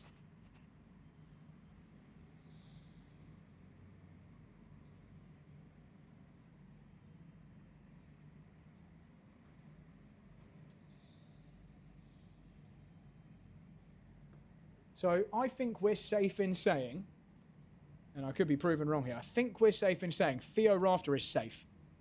I think Theo Rafter is safe. I think it's Arthur Langley is the driver in danger in the top 3 here. Which seems crazy to say because his average time is so fast. Now, I'm not good enough at maths to work this out live. So some of you guys might be able to figure this out based on the scores you can see there on the left-hand side at the bottom. Kobe Kosler moves up to 2nd, but positions aren't really relevant. He's 1,000th of a second quicker than Kalen Beddoe, but Kalen Beddoe goes even quicker. So 30.788. Could Josh Ostick and Kalen Beddoe both push Arthur Langley out here?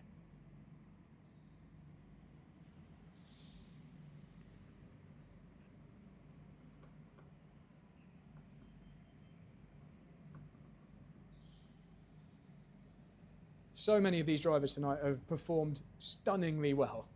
They've given us a great show. It's going to be gutting whoever is 4th and 5th on this scoreboard at the end of this session. So postcode Tom reckons if Ostick can find another 10th, Langley could be out. Let's find out. 5 minutes to go. Kalen Beddoe, though, continuing on his excellent performance tonight out front.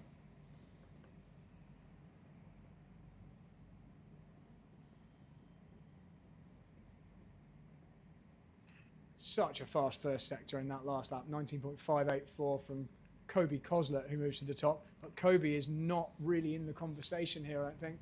31.003 through. I mean, maybe he could do something here as well.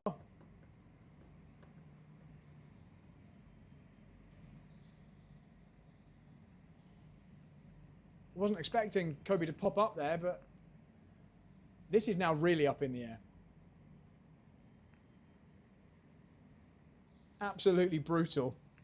Everyone in the top 6 here tonight has been so good.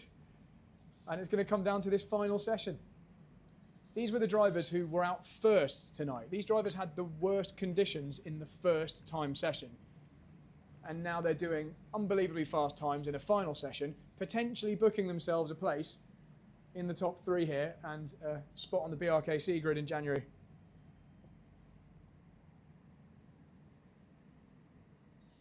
What do you think, guys, in the chat? Who's going to take these places? Who's got them? Have you figured it out? Have you worked out these averages? Jamie Moore Karting thinks it's Theo, Caleb and Josh.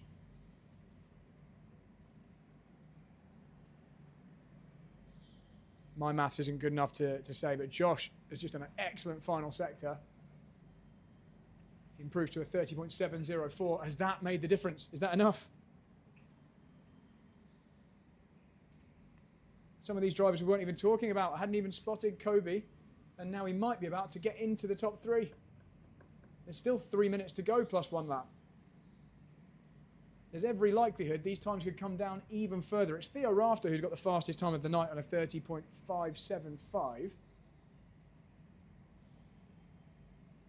30.601. Kobe Koslet might be about to take the fastest lap of the night.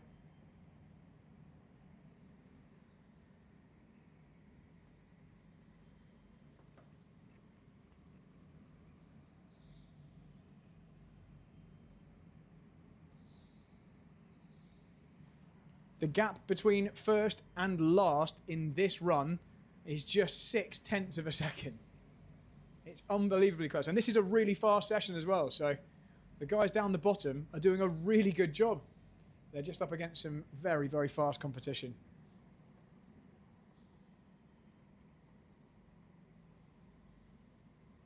Jamie Moore Karting says Kobe from nowhere.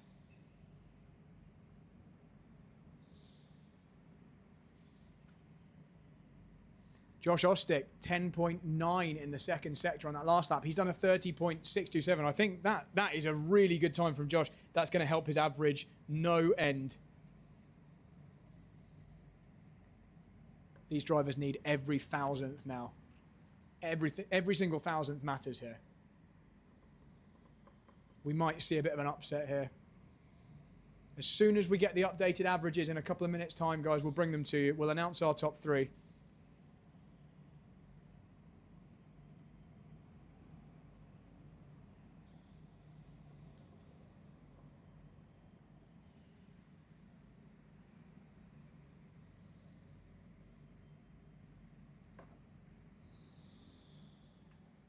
Fastest first sector of his session for Josh Ostick in this lap.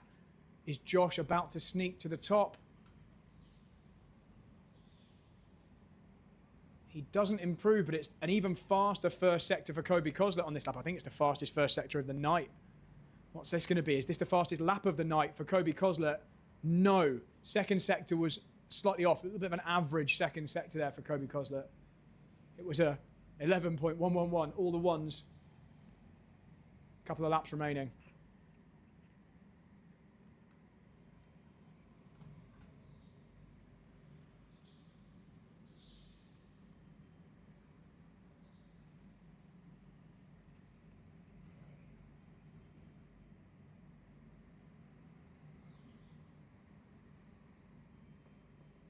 Marshall's moving to the start line to take the checkered flag. It's nearly over tonight, guys.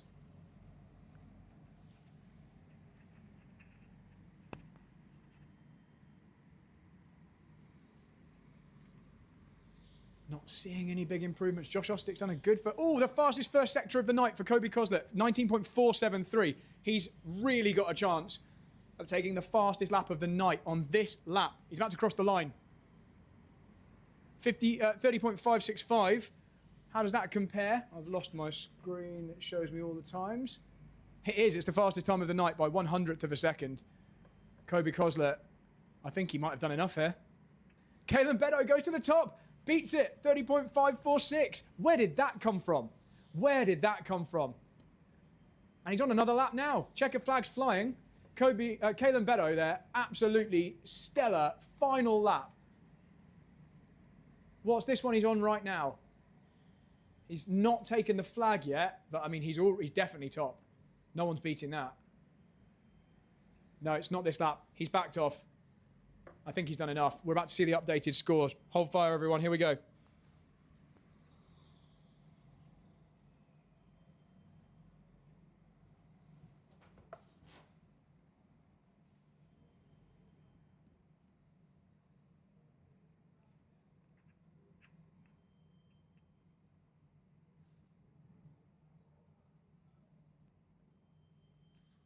What a show. What a show that was. Let's just wait until we've got the official results here.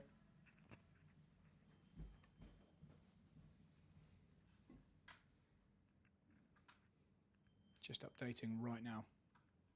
Our final order. First position, it's Kalen Beddoe, average lap of 30.822. Second place, making it through to BRKC as well on a 30.866 is Theo Rafter. And third place, courtesy of that excellent performance in that last run, 200th of a second behind on a 30.885 is Josh Ostick. It's Caelan Beddoe, Theo Rafter and Josh Ostick, our 3 drivers through to BRKC. Huge commiserations to 4th and 5th, Kobe Kosler and Arthur Langley, who are both within hundredths of a second on average over 4 runs. How brutal is that? The top 1, 2, 3, 4, 5 drivers all did an average of 30.8 seconds. There was a 700th of a second gap separating the top 5 at the end of the night. Absolutely incredible consistency, performances throughout the night by those drivers. And obviously, we will be taking into consideration tonight's performances. If we have any dropouts from BRKC, if anybody can't make it, the reserve list has just improved in terms of information we've got about some of these drivers. They have really shown their stuff tonight. But it's those top 3 drivers, Caelan Beddoe, Theo Rafter and Josh Ostick, who make it through. Congratulations to those guys. Thank you for watching this live stream. We're going to go and present these drivers with their invitations to BRKC. That isn't on camera. We don't have a camera out at the podium for this one tonight, guys, but thank you for joining us. What a night. What a shootout. We'll see you guys at BRKC 2026.